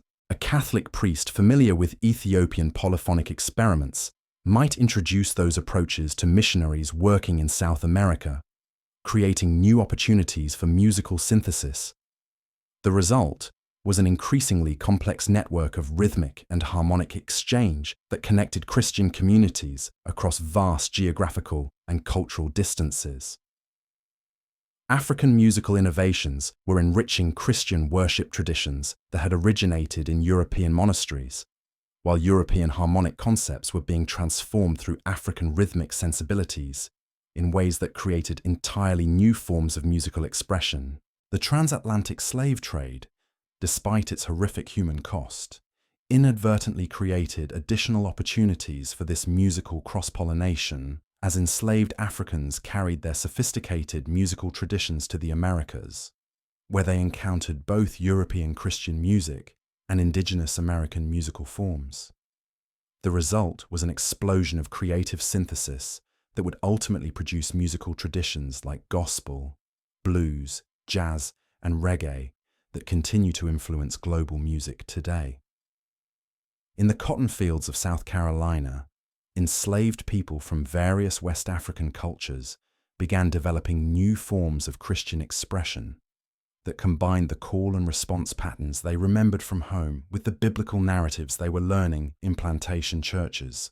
These field songs and spirituals served multiple functions as coded communication systems, emotional survival mechanisms, and vehicles for preserving African cultural memory within Christian theological frameworks. The famous spiritual, "Wade in the Water," exemplifies this sophisticated cultural fusion. The song's surface message about baptismal cleansing carried additional meanings about escape routes and safe passages that enslaved communities used to coordinate resistance activities. Yet the musical structure was authentically African in its emphasis on communal participation and rhythmic complexity, while the theological content was unmistakably Christian in its focus on divine deliverance and spiritual transformation. Sister Harriet, an elderly woman who had been born in Senegal before being enslaved and transported to Georgia, became instrumental in developing these hybrid musical forms. Her compositions demonstrated how African rhythmic principles could enhance European hymn structures, while Christian theological concepts could be expressed through traditional African musical idioms. The music she helped create belonged fully to both traditions, while transcending the limitations of either in isolation. The Underground Railroad network that developed throughout the 19th century relied heavily on these musical communication systems to coordinate escape activities and maintain morale among freedom seekers. Songs that sounded like innocent religious expression to white listeners carried detailed information about safe houses, travel routes, and timing that enabled thousands of enslaved people to reach freedom. Conductor William Still, who helped coordinate Underground Railroad activities in Philadelphia, left detailed records describing how musical codes functioned within the escape network. Certain songs indicated that it was safe to travel, while others warned of danger or provided directions to the next safe station. The music served simultaneously as worship, resistance, and practical communication in ways that demonstrated the extraordinary adaptability that had always characterized Christian musical traditions. These North American developments were paralleled by similar innovations throughout the Caribbean, where enslaved Africans from diverse cultural backgrounds encountered European Christian traditions under varying colonial conditions.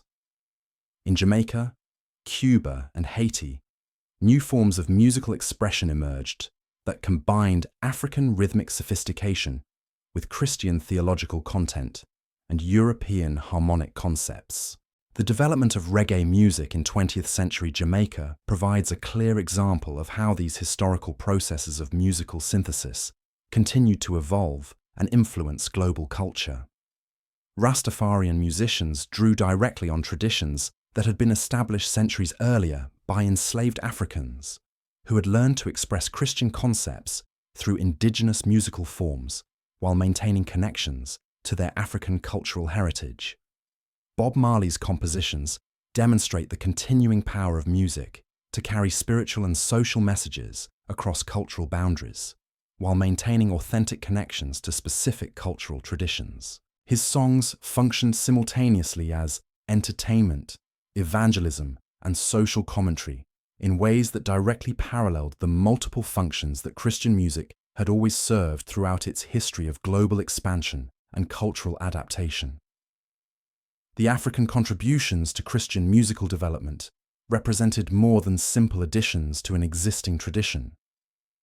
They fundamentally transformed how Christian communities throughout the world understood the relationship between rhythm, community participation, and spiritual experience. The emphasis on collective musical creation, the sophisticated use of polyrhythmic structures, and the integration of musical expression with social action became permanent features of global Christian culture that continue to influence contemporary worship practices. Modern Pentecostal and charismatic movements, which have become the fastest growing segments of global Christianity, draw heavily on musical traditions that were pioneered through African cultural innovations.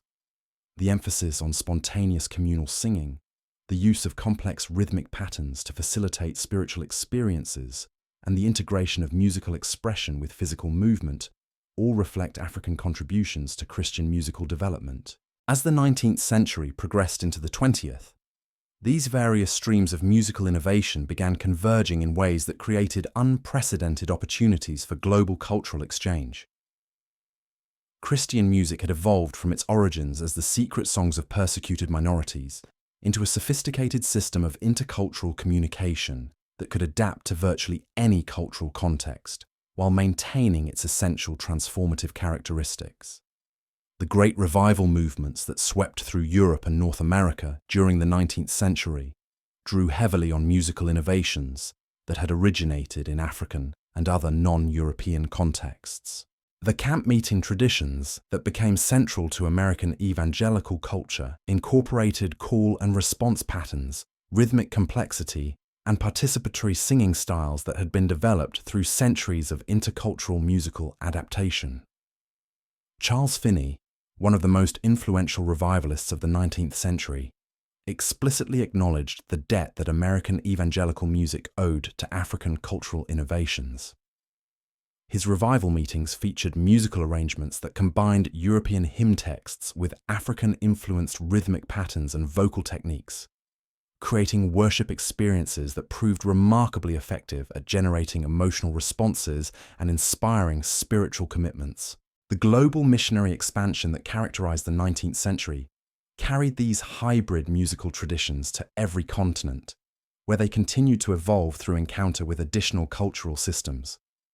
Christian music had become a truly global phenomenon that could express divine love and human longing through virtually any musical language that human communities had developed. Yet this remarkable process of cultural adaptation and synthesis was far from complete.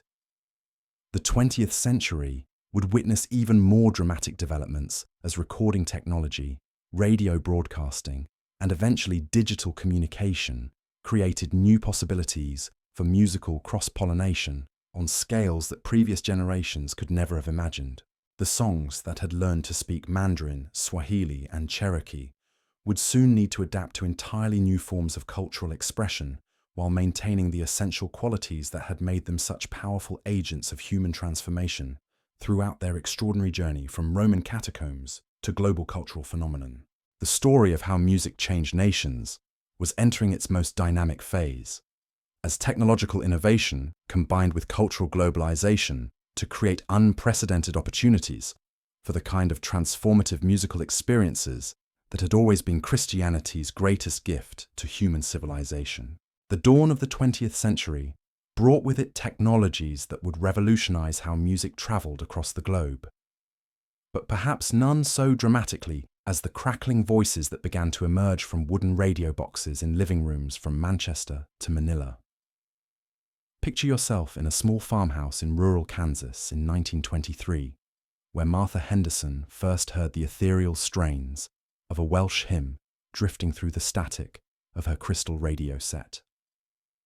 The melody had originated in a mining village thousands of miles away, where Methodist congregations had been singing it for generations. Yet now it floated through the prairie air as if carried by angels themselves. Martha had never heard anything quite like it. The harmonies seemed to wrap around each other in ways that made her simple Baptist hymns feel suddenly limited, while the Welsh language gave the familiar Christian message an exotic beauty that stirred something deep within her soul. She found herself humming the melody for days afterwards, even though she understood not a single word of the text. Music, it seemed, had found a way to leap across oceans in the space of radio waves, carrying its transformative power to communities that had never imagined such connections were possible. This was the beginning of what scholars would later recognize as the most rapid period of musical cross-pollination in human history. Radio broadcasting technology, which had seemed like a miraculous novelty in the early 1920s, quickly became a powerful vehicle for sharing musical innovations across previously impermeable cultural boundaries. A gospel quartet recording in Atlanta could influence church music in Australia within weeks rather than decades. A Pentecostal revival song from Los Angeles could inspire new forms of worship in Swedish fishing villages before the ink was dry on the sheet music. The Reverend Charles Tindley, working in Philadelphia during the 1920s, found himself at the center of this musical revolution almost by accident. His composition, "We'll Understand It Better By and By," had been written for his small Methodist congregation, a simple song designed to comfort parishioners who were struggling with the economic hardships that followed the Great War. Yet when a local radio station began broadcasting his Sunday services, Tindley's hymns reached audiences he had never imagined. Letters began arriving from across the continent and eventually from overseas, describing how Tindley's musical innovations were being adapted by Christian communities facing their own struggles and challenges. A Lutheran pastor in Minnesota wrote about incorporating Tindley's call and response techniques into traditional Scandinavian hymns, creating worship experiences that his immigrant congregation found both familiar and refreshingly new.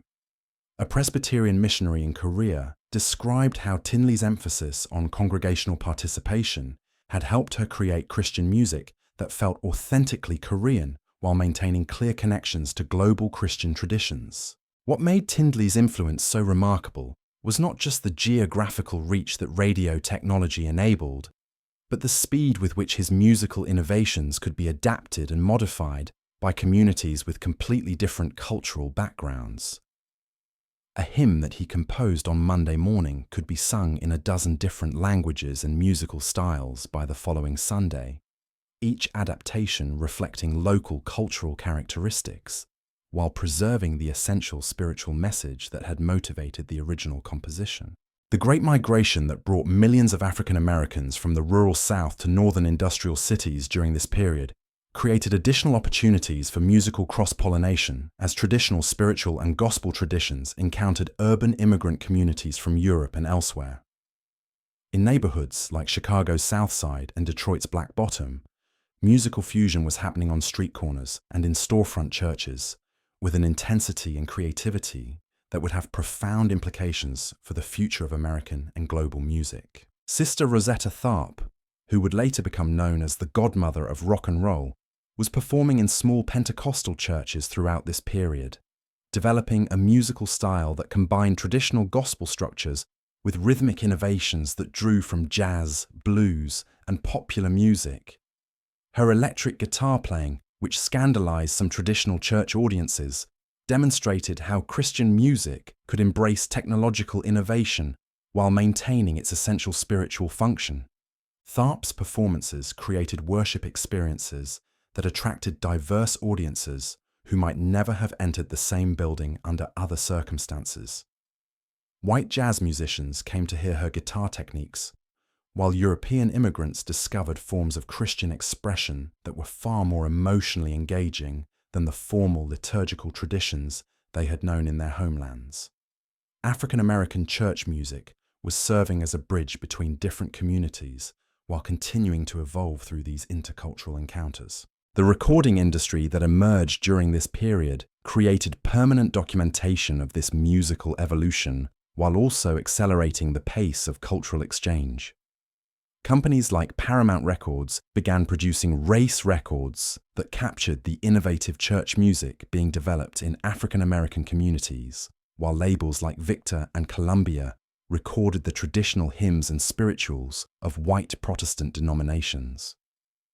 These recordings made it possible for musicians from different backgrounds to study and learn from each other's innovations with unprecedented precision and detail. Thomas Dorsey, often called the father of gospel music, exemplifies how this technological revolution enabled individual musicians to influence global Christian musical development in ways that had never been possible before. His composition, "Take My Hand, Precious Lord," was recorded dozens of times by different artists within months of its composition, with each recording carrying Dorsey's musical innovations to new audiences while adding the distinctive, interpretive characteristics of different performers and cultural contexts. The song's impact extended far beyond African American church communities. Mahalia Jackson's definitive recording introduced Dorsey's composition to mainstream American audiences, while international recordings carried it to Christian communities throughout Europe, Africa, and Asia.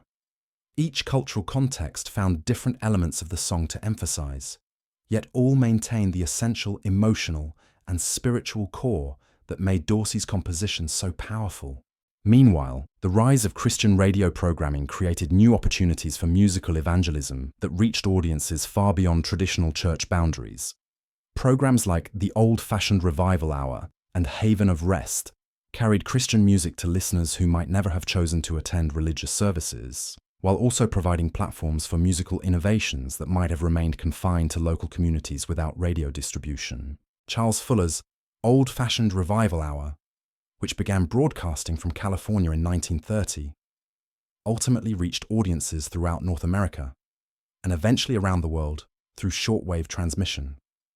The program's musical segments introduced listeners to hymns and gospel songs from diverse Christian traditions, creating a kind of musical encyclopedia that educated audiences about the rich variety of Christian musical expression while encouraging local adaptation and innovation.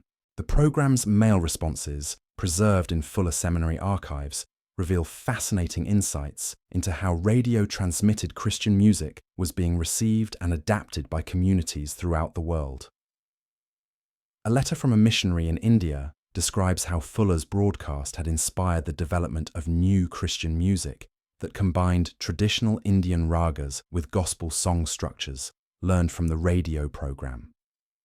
A pastor in rural Mexico wrote about incorporating call and response techniques he had heard on the broadcast into traditional Catholic hymns, creating worship experiences that his congregation found both familiar and spiritually refreshing. These radio-facilitated musical innovations were not limited to Christian communities in developed countries. Shortwave broadcasting technology enabled Christian radio programs to reach remote areas where missionaries had never traveled, carrying musical innovations to indigenous communities that were encountering Christian music for the first time through electronic transmission rather than personal contact. The implications of this technological transformation extended far beyond simple cultural exchange. Radio broadcasting was creating new forms of Christian community that transcended geographical boundaries while encouraging local cultural adaptation.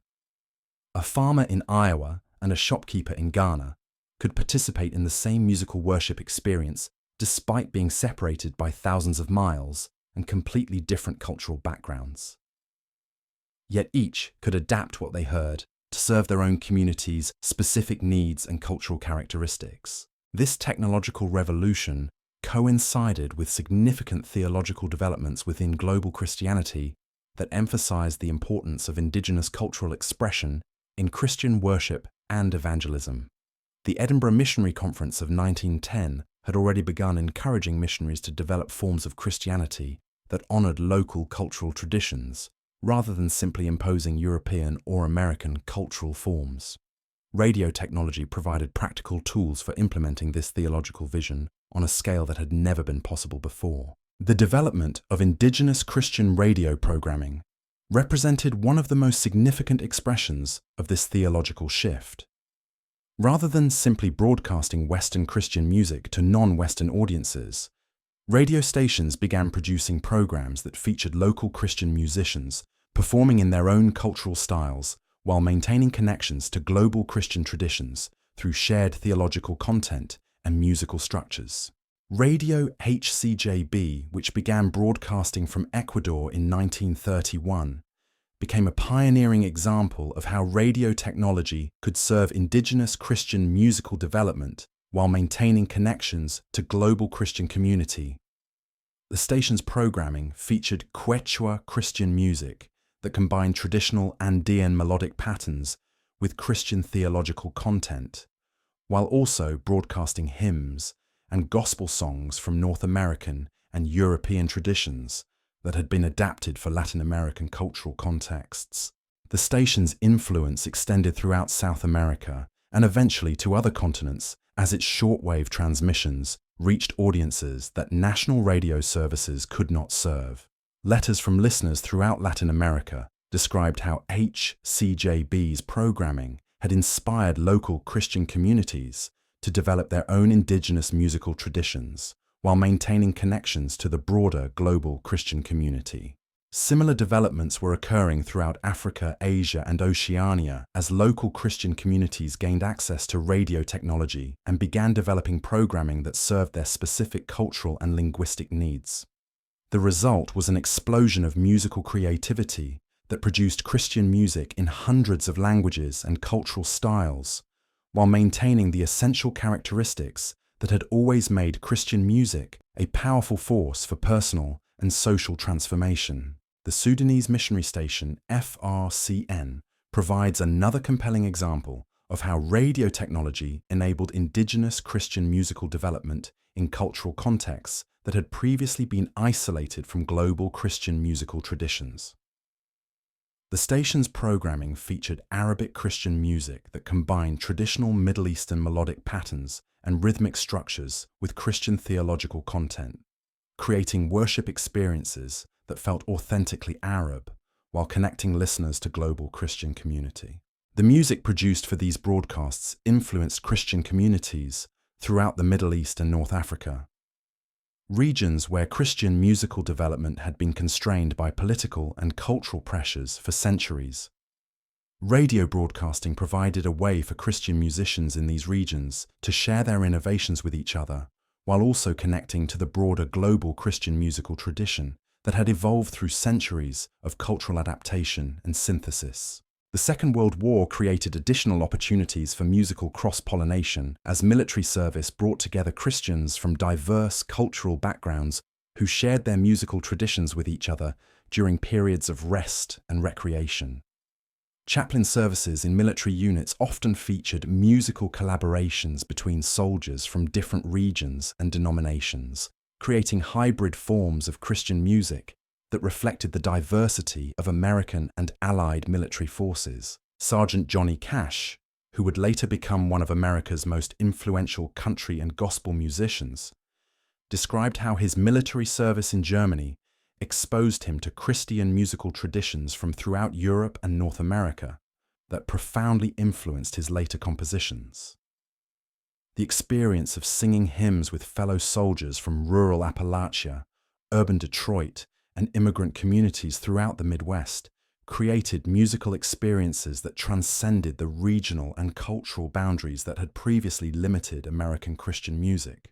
These wartime musical collaborations continued after the war as veterans returned to their home communities and shared the musical innovations they had encountered during their service. Churches throughout America began incorporating musical elements that reflected the cultural diversity that military service had revealed, while international connections established during the war facilitated ongoing musical exchange between Christian communities on different continents. The post-war economic boom that characterized the 1950s and 1960s created additional opportunities for Christian musical innovation as improved transportation and communication technologies enabled more frequent contact between Christian communities throughout the world. The development of commercial aviation made it possible for Christian musicians to travel internationally with unprecedented ease, while improved recording and broadcasting technologies enabled more sophisticated documentation and distribution of musical innovations. Billy Graham's evangelistic crusades, which began attracting international attention during the 1950s, became vehicles for sharing American Christian musical innovations with global audiences, while also introducing American Christians to musical traditions from other cultures. Graham's musical director, Cliff Barrows, made deliberate efforts to incorporate local musical traditions into crusade programming whenever possible, creating worship experiences that honored indigenous cultural characteristics, while maintaining the evangelistic focus that was central to Graham's ministry. The London Crusade of 1954 provides a compelling example of how these international evangelical events facilitated musical cross-pollination. The event featured traditional British hymns alongside American gospel songs and spirituals, while also incorporating musical contributions from Christian communities throughout the British Commonwealth. The result was a musical program that reflected the global reach of post-war Christianity, while demonstrating how diverse cultural traditions could be combined to create powerful worship experiences. Recordings from the London Crusade were distributed throughout the world, carrying these musical innovations to Christian communities that had not been able to attend the event directly. Churches throughout Africa, Asia, and Latin America began incorporating musical arrangements they had learned from these recordings, while also contributing their own cultural adaptations that were shared with other communities through the growing network of international Christian communication. The development of television broadcasting during this period created additional opportunities for visual documentation of these musical innovations, while also enabling more sophisticated forms of musical education and cultural exchange. Christian television programs like the Old Time Gospel Hour and Hour of Power reached international audiences through satellite transmission, carrying American Christian musical traditions to viewers throughout the world, while also featuring musical contributions from international Christian communities. These television programs created new forms of musical standardization that had both positive and negative implications for global Christian musical development. On the positive side, they enabled small Christian communities to learn sophisticated musical arrangements and performance techniques that might otherwise have been unavailable to them. Churches in remote areas could observe professional quality musical performances and adapt those techniques to serve their own worship needs and cultural contexts. However, the visual nature of television broadcasting also created pressures toward cultural homogenization that threatened the indigenous musical traditions that had developed through centuries of local adaptation.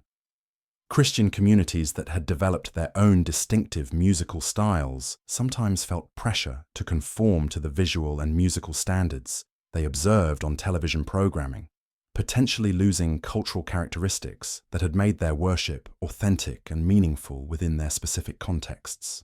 The challenge of maintaining cultural authenticity while participating in global Christian community would become increasingly complex as communication technologies continued to evolve throughout the remainder of the 20th century. The songs that had begun in Roman catacombs and learned to speak hundreds of languages were entering an era where global communication would create unprecedented opportunities for cultural exchange, while also threatening the local distinctiveness that had always been one of Christianity's greatest strengths. As we approach the contemporary era, we can see how these technological and cultural developments were setting the stage for even more dramatic transformations in how Christian music would function as a force for personal, social, and cultural change.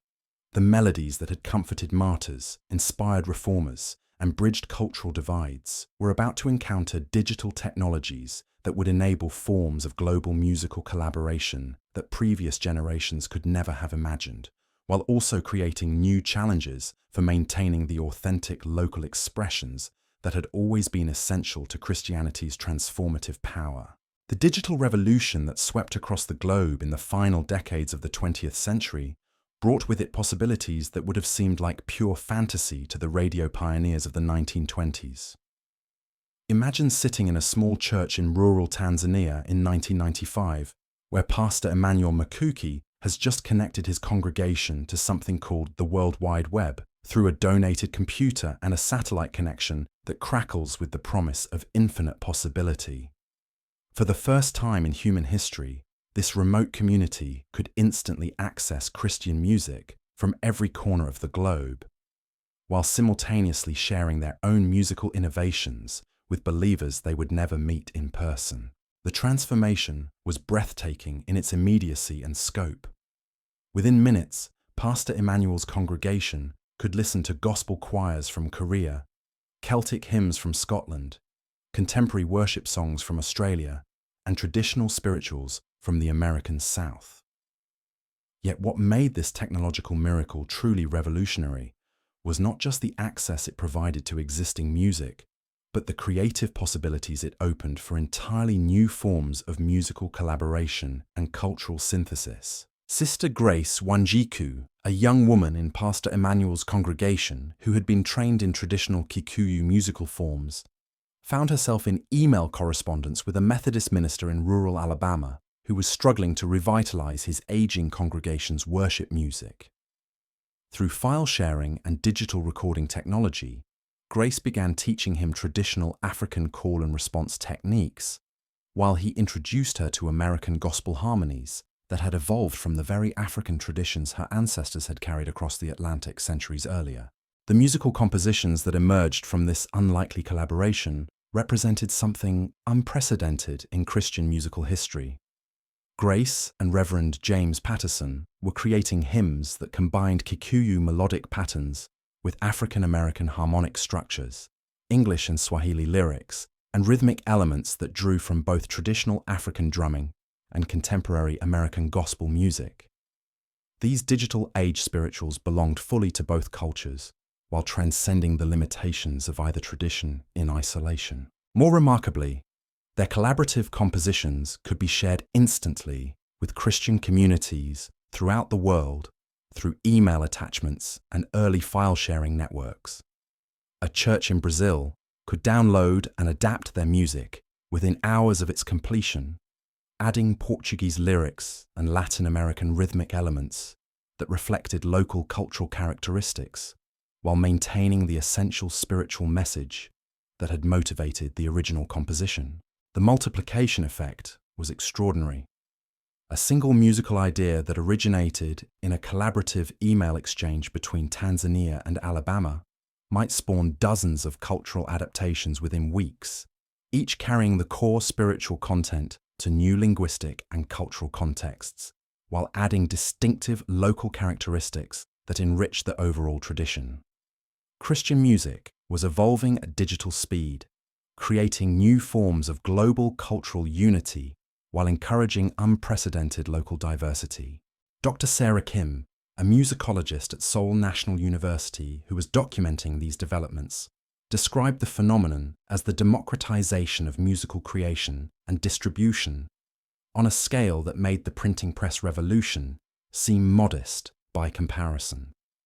Where previous technological advances had primarily accelerated the distribution of existing music, digital technologies were enabling ordinary Christians throughout the world to participate directly in the creative process while sharing their innovations with global audiences. The implications extended far beyond simple musical innovation.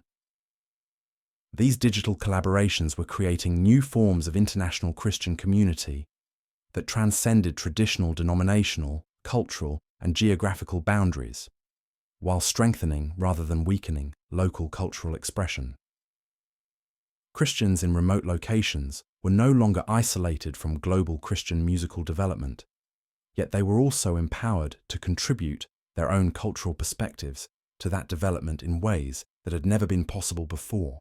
The emergence of Christian music websites and online communities during the late 1990s accelerated these trends while also creating new challenges for maintaining quality and theological authenticity. Sites like christianmusic.com and praisecharts.com became repositories for thousands of user-contributed compositions, arrangements, and cultural adaptations that reflected the extraordinary diversity of global Christian musical expression. Brother Michael Santos, a Catholic musician in the Philippines, used these platforms to share traditional Filipino folk melodies that he had adapted for Christian worship, while also learning contemporary worship techniques from musicians in Canada, Nigeria, and Sweden. His compositions demonstrated how digital technologies could facilitate sophisticated musical education and cultural exchange that would have required years of formal study in previous generations.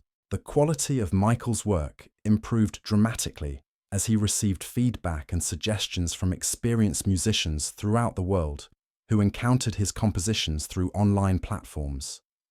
A classically trained organist in Germany provided harmony suggestions that enhanced the sophistication of Michael's arrangements, while a gospel pianist from Detroit taught him rhythmic techniques that added contemporary appeal to traditional Filipino melodies. These informal networks of musical mentorship and collaboration were creating new forms of Christian education that operated outside traditional institutional structures while maintaining high standards of musical and theological quality. Young Christians in developing countries could receive world-class musical training through online tutorials and collaborative projects, while experienced musicians in developed countries found their own understanding enriched by exposure to musical traditions they had never encountered before. The dot-com boom of the late 1990s brought venture capital investment to Christian music technology companies that were developing increasingly sophisticated tools for musical collaboration, education, and distribution. Companies like worshiptogether.com and ccli.com created platforms that enabled churches throughout the world to access professional quality musical arrangements, while also providing royalty systems that fairly compensated composers and lyricists regardless of their geographical location or institutional affiliation. These commercial platforms democratized access to high-quality Christian music, while also creating economic opportunities for talented musicians who might previously have been limited by geographical isolation or lack of institutional connections. A worship leader in rural Kenya could now earn income from compositions that were being used by churches in urban America, while American musicians could learn from innovations being developed in African, Asian, and Latin American Christian communities. The economic dimension of this digital revolution had profound implications for global Christian musical development. For the first time in history, musical innovation and quality, rather than geographical location or institutional affiliation, determined a composer's potential influence and economic success. This meritocratic system encouraged musical excellence, while also ensuring that diverse cultural perspectives were represented in the global Christian musical marketplace. Pastor David Yonggi Cho, whose Yoido Full Gospel Church in Seoul had become one of the world's largest Christian congregations, began using digital technologies to share Korean Christian musical innovations with the global Pentecostal movement during this period. His church's worship services were streamed online to audiences throughout Asia, while also being archived for later access by Christians who wanted to study Korean approaches to contemporary worship music. The influence of Korean Christian music, which combined traditional Asian melodic patterns with contemporary worship structures and Pentecostal spiritual intensity, spread rapidly through digital networks to Christian communities throughout the world. Churches in Brazil began incorporating Korean worship techniques into their services, while African Pentecostal congregations adapted Korean songs to reflect their own cultural and linguistic characteristics. This Korean wave in global Christian music demonstrated how digital technologies could enable rapid cultural influence that operated independently of traditional missionary structures or denominational hierarchies. Musical innovations that resonated with global Christian audiences could achieve worldwide influence within months rather than decades, while also encouraging local adaptation that preserved cultural authenticity. The September 11th attacks in 2001 created new opportunities for Christian music to serve as a source of comfort and unity during times of crisis, while also demonstrating how digital technologies could facilitate rapid response to pastoral needs on a global scale. Within hours of the attacks, Christian musicians throughout the world were composing and sharing songs that offered comfort, hope, and spiritual perspective on the tragedy. Matt Redman's composition, Blessed Be Your Name, which was written partly in response to the attacks and their aftermath, became one of the most widely sung worship songs in Christian history through digital distribution that enabled rapid global adoption. The song's message about maintaining faith during difficult circumstances resonated with Christian communities facing their own challenges throughout the world. While its musical structure proved adaptable to virtually any cultural context, churches in Iraq sang Arabic versions during the chaos that followed the American invasion. Indonesian Christians adapted it to provide comfort during the tsunami devastation of 2004. African congregations found in it a musical vocabulary for processing the AIDS crisis that was devastating their communities. The song had become a global Christian anthem through digital distribution networks that enabled rapid cultural adaptation while maintaining theological consistency. The emergence of worship music as a distinct genre during this period reflected broader changes in how Christian communities understood the relationship between musical innovation and spiritual experience. Where previous generations had primarily used existing hymns and traditional songs for worship, contemporary Christians were increasingly creating original musical compositions specifically designed to facilitate particular forms of spiritual encounter. Hillsong United, a youth worship band from Australia, exemplified this new approach to Christian musical composition and distribution. Their songs were designed specifically for contemporary worship contexts, using musical structures and production techniques derived from popular music while maintaining theological content that was authentically Christian. Through digital distribution and online promotion, their compositions achieved global influence that rivaled secular popular music in its reach and cultural impact.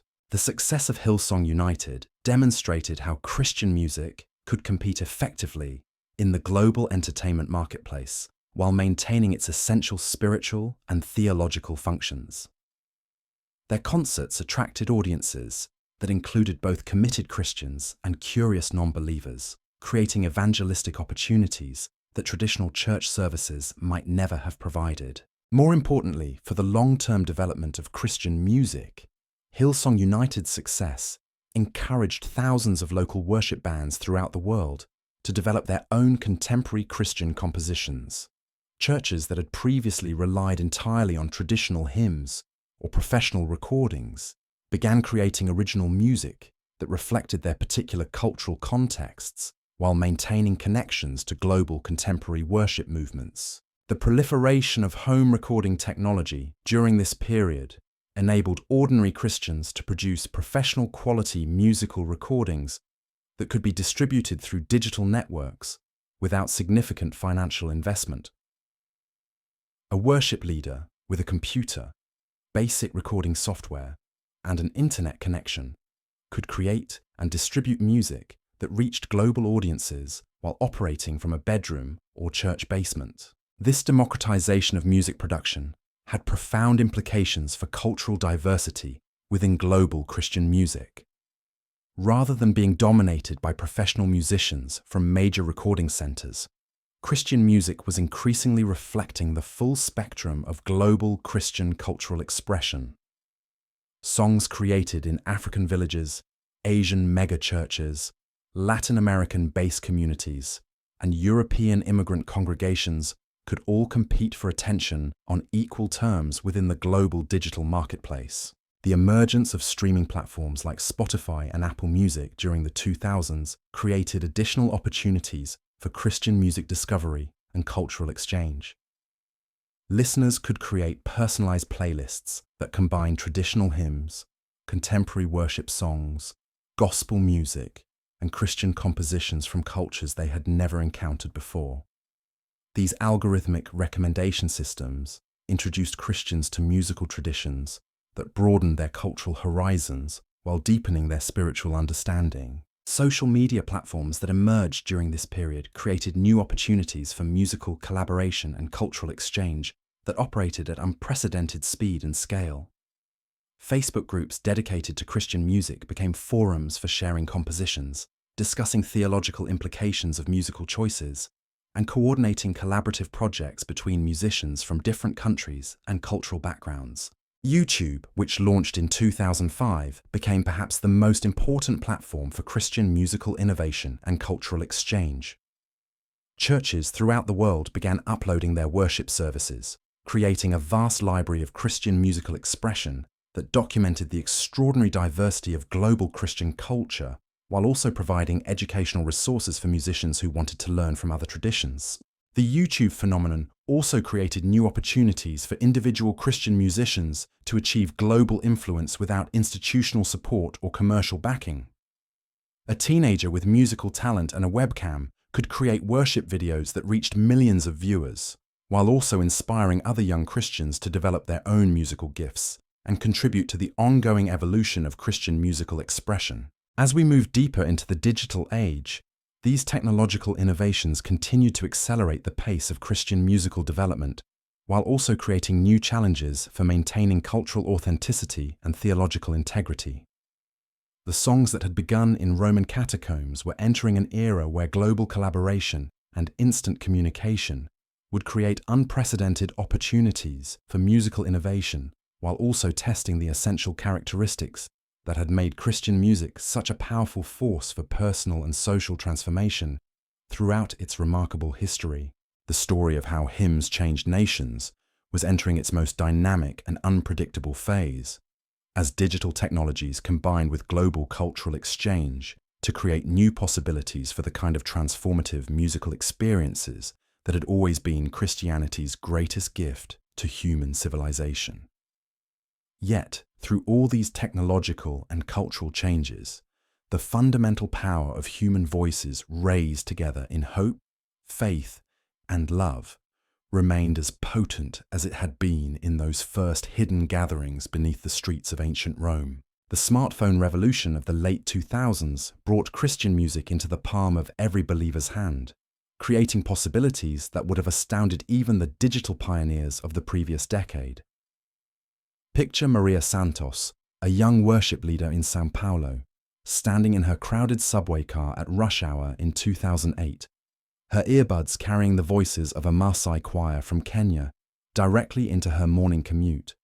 Through her iPhone, she could access not just their recorded songs, but live streams of their worship services, real-time translation apps that helped her understand their Swahili lyrics, and even video calls that allowed her to learn their traditional dancing styles firsthand. What made this mobile revolution truly transformative was not merely the convenience of portable access, but the intimacy it created between distant Christian communities. Maria found herself developing genuine relationships with individual members of that Kenyan choir, exchanging voice messages that carried musical ideas back and forth across continents, and eventually collaborating on compositions that neither community could have created alone. The smartphone had become more than a communication device. It was a portal that dissolved geographical boundaries while strengthening cultural connections. Brother Paul Kimani, the choir director in Kenya, discovered that his traditional Maasai hymns were being adapted by Portuguese-speaking churches throughout Brazil in ways that honored both cultures while creating something entirely new. The call and response patterns that had governed Maasai worship for generations found natural expression in Brazilian congregational singing, while Portuguese lyrics carried Maasai's spiritual concepts to urban audiences who had never imagined the connection between African pastoralism and their own urban faith struggles. These mobile-enabled collaborations were occurring simultaneously across thousands of cultural boundaries, creating a web of musical exchange that operated at speeds and scales that defied traditional understanding. A worship song that originated in a house church in rural China could be adapted by Kurdish Christians in Iraq, modified by Pentecostal congregations in Guatemala, and sung in Tagalog by Filipino migrant workers in Dubai, all within a matter of weeks. The app economy that emerged around Christian music created unprecedented opportunities for musical education and collaboration. Applications like worship leader training and global hymnal provided sophisticated tools for learning musical arrangements from different cultural traditions, while apps like Prayer Circle and Worship Together enabled real-time musical collaboration between Christians in different time zones and hemispheres. Reverend James Okafor, a Nigerian pastor working with refugee communities in Germany, used these mobile applications to maintain musical connections with displaced Christians from dozens of different African countries. His smartphone became a cultural preservation tool that helped maintain traditional musical practices, while also facilitating the development of new hybrid forms that reflected the complex realities of refugee life in contemporary Europe. The musical compositions that emerged from these refugee communities demonstrated remarkable resilience and creativity. Traditional Sudanese melodies carried lyrics about hope and endurance written in German. Congolese rhythmic patterns supported hymns that processed the trauma of displacement while maintaining faith in divine providence. Ethiopian harmonies blended with American gospel structures learned through mobile apps, creating worship experiences that honored multiple cultural heritages while addressing the specific spiritual needs of diaspora communities. The Arab Spring uprisings of 2011 revealed how Christian music could serve as both comfort and resistance in contexts where political expression was dangerous. Christian communities throughout the Middle East used encrypted messaging apps to share worship songs that carried coded messages about hope, justice, and divine intervention in human affairs. These digital hymns provided spiritual sustenance during periods of extreme uncertainty, while also creating networks of mutual support that transcended denominational and national boundaries. Sister Mariam al-Masri, a Coptic Christian in Cairo, used WhatsApp to organize virtual choir rehearsals that brought together Christian singers from throughout the Arab world. Their collaborative compositions combined ancient Coptic chant traditions with contemporary worship structures, creating music that felt authentically Middle Eastern while connecting to global Christian musical movements. The songs they created provided emotional and spiritual resources for Christian communities facing unprecedented challenges throughout the region. The rise of social media influencers within Christian music created new pathways for cultural exchange and musical innovation that operated independently of traditional institutional structures. Young Christian musicians could build global followings through Instagram and TikTok, sharing 15-second musical clips that inspired longer compositions and cultural adaptations throughout the world. Bethel music's emergence as a global worship movement during this period exemplified how social media could amplify local musical innovations until they achieved worldwide influence. Their Redding, California community developed distinctive approaches to contemporary worship that emphasized prophetic singing, spontaneous musical creation, and extended periods of instrumental meditation. Through social media sharing and streaming platforms, these innovations influenced worship practices in churches throughout the world, while also encouraging local adaptations that reflected different cultural contexts. The theological implications of this social media-driven musical influence were profound and sometimes controversial. Some Christian communities worried that global musical trends might overwhelm local cultural traditions, while others celebrated the democratization of worship leadership that social media enabled. Young Christians who had never received formal musical training could develop significant influence over global worship practices simply by creating compelling content that resonated with online audiences. The COVID-19 pandemic of 2020 created the most significant challenge and opportunity for Christian musical innovation since the invention of radio broadcasting. As churches throughout the world were forced to suspend in-person gatherings, Christian communities had to rapidly develop new approaches to musical worship that could maintain spiritual and social connections through digital platforms. The results were extraordinary in their creativity and cultural diversity. Churches learned to create virtual choirs that brought together singers from multiple continents in single performances. Worship leaders developed techniques for maintaining congregational singing through video conferencing platforms that had never been designed for musical performance. Entire denominations reimagined their understanding of what constituted legitimate worship when physical presence was impossible. Pastor Sarah Kim in Seoul pioneered multi-screen worship experiences that allowed her congregation to participate in services that included musical contributions from partner churches in Kenya, Brazil, and Canada simultaneously. The technological challenges were immense, but the spiritual results created worship experiences that were more globally connected and culturally diverse than anything that had been possible when geographical proximity was required for musical collaboration. The pandemic also accelerated the development of virtual reality applications for Christian worship that created immersive musical experiences transcending physical limitations. Christians could participate in virtual worship services that transported them to replicas of historic cathedrals, contemporary megachurches, or natural outdoor settings, while maintaining real-time musical interaction with other participants from throughout the world. These virtual reality worship experiences raise profound questions about the nature of Christian community and the role of physical presence in authentic worship. Could a Christian singing hymns while wearing VR goggles in their apartment genuinely participate in the same spiritual experience as someone standing in a physical church building? The answers varied significantly between different Christian traditions, but the technological possibilities continued to evolve faster than theological reflection could keep pace. The artificial intelligence revolution that emerged in the early 2020s created even more dramatic possibilities for Christian musical innovation and cultural exchange. AI-powered composition tools could analyze traditional hymns from dozens of different cultural traditions and generate new compositions that combined elements from multiple sources while maintaining theological consistency and musical coherence.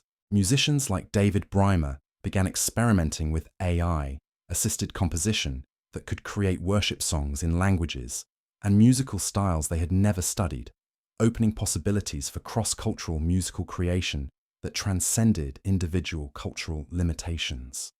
These AI-generated compositions could serve as starting points for human musicians, who then added cultural specificity and spiritual authenticity through their own creative contributions.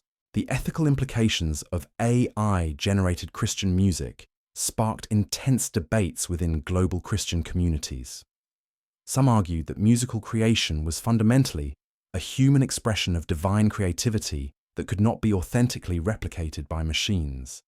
Others saw AI as a tool that could enable more sophisticated forms of cultural exchange and musical education, particularly for Christian communities that lacked access to traditional musical training resources. Blockchain technology created new possibilities for fair compensation of Christian musicians, while also enabling more sophisticated forms of collaborative composition that could track and reward multiple contributors to single musical works.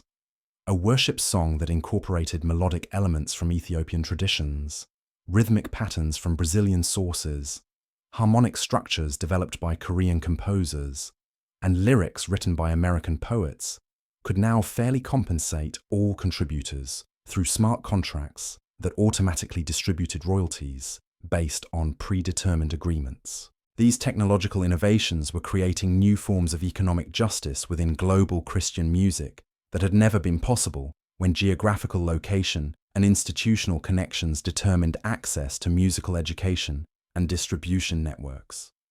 Talented Christian musicians in developing countries could now participate in the global Christian music economy on equal terms with their counterparts in major recording centers, while also maintaining authentic connections to their local cultural traditions. The emergence of the metaverse created entirely new possibilities for Christian musical experience that challenged traditional understanding of worship, community, and cultural expression.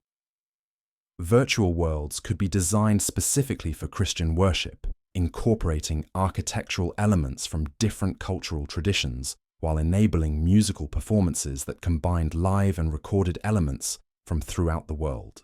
These metaverse worship experiences attracted particularly strong interest from younger Christians who had grown up with digital technology and found virtual environments as spiritually meaningful as physical spaces. Churches began establishing permanent virtual presences that operated alongside their physical facilities, creating hybrid forms of Christian community that spanned digital and physical realities. The musical possibilities within these virtual environments were limited only by imagination and programming skill. Worship services could incorporate visual elements that responded to musical performance in real time, creating synesthetic experiences that engaged multiple senses simultaneously. Congregational singing could be enhanced through virtual acoustics that made small groups sound like massive choirs, while individual voices could be highlighted and celebrated in ways that encouraged participation from Christians who might be too shy to sing prominently in physical gatherings. As we approach the present moment, the trajectory of Christian musical development continues to accelerate through technological innovations that create new possibilities for cultural exchange, artistic expression, and spiritual experience at rates that challenge human capacity for adaptation and integration. The songs that began in Roman catacombs have evolved into a global phenomenon that operates through digital networks, connecting every continent while maintaining the essential characteristics that have always made Christian music a transformative force in human civilization. The democratization of musical creation and distribution has ensured that contemporary Christian music reflects the full spectrum of global cultural expression while maintaining theological consistency and spiritual authenticity. A Mongolian throat singer can collaborate with an American gospel choir and a Brazilian percussion ensemble to create worship music that honors all three traditions while serving the spiritual needs of Christian communities throughout the world. Yet, despite these remarkable technological capabilities, the fundamental power of Christian music continues to reside in its capacity to create authentic connections between human hearts and divine love.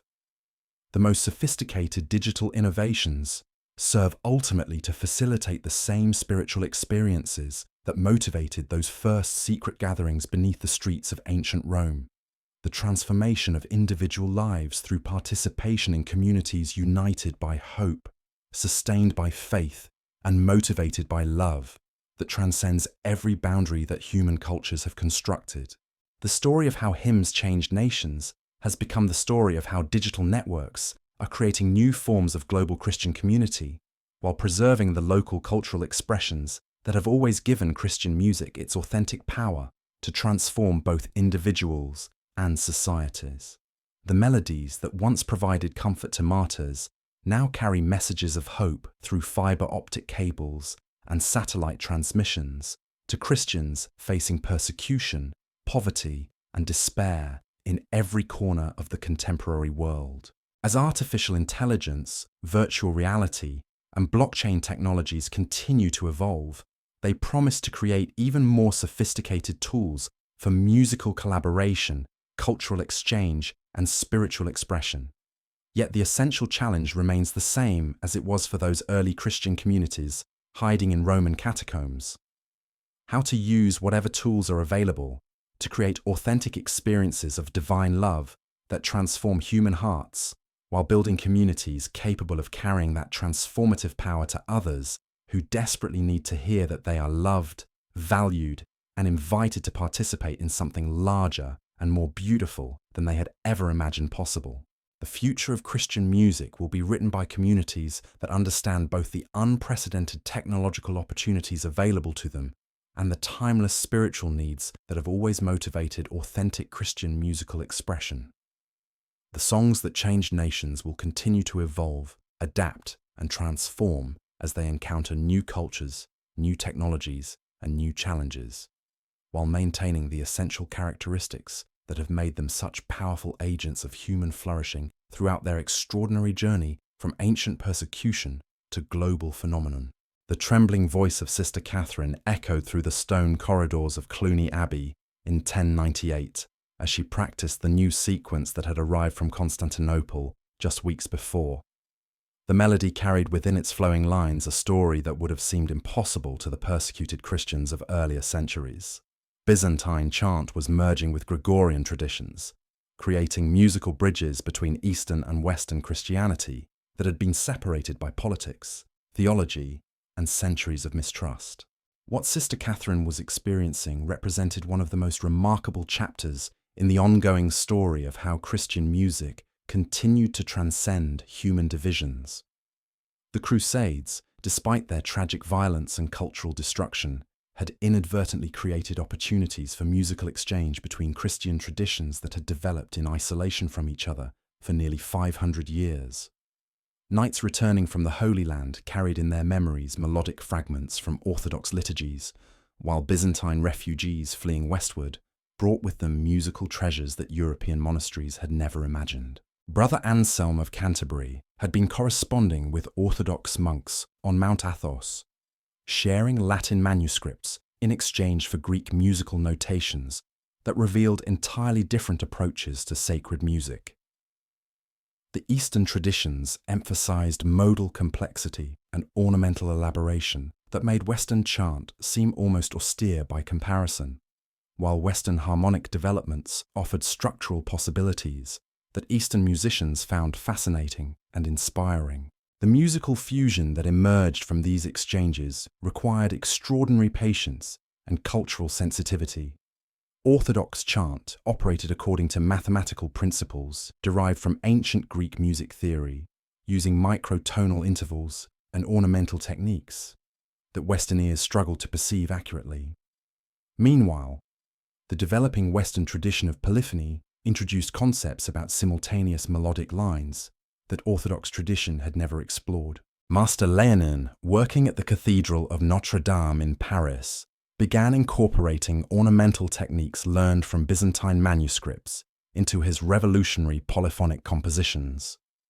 The result was music of unprecedented sophistication that maintained the spiritual intensity of Eastern tradition, while embracing the harmonic innovations that were transforming Western sacred music. These early experiments in East-West musical synthesis would influence European musical development for centuries, while also inspiring Orthodox communities to explore new forms of liturgical expression.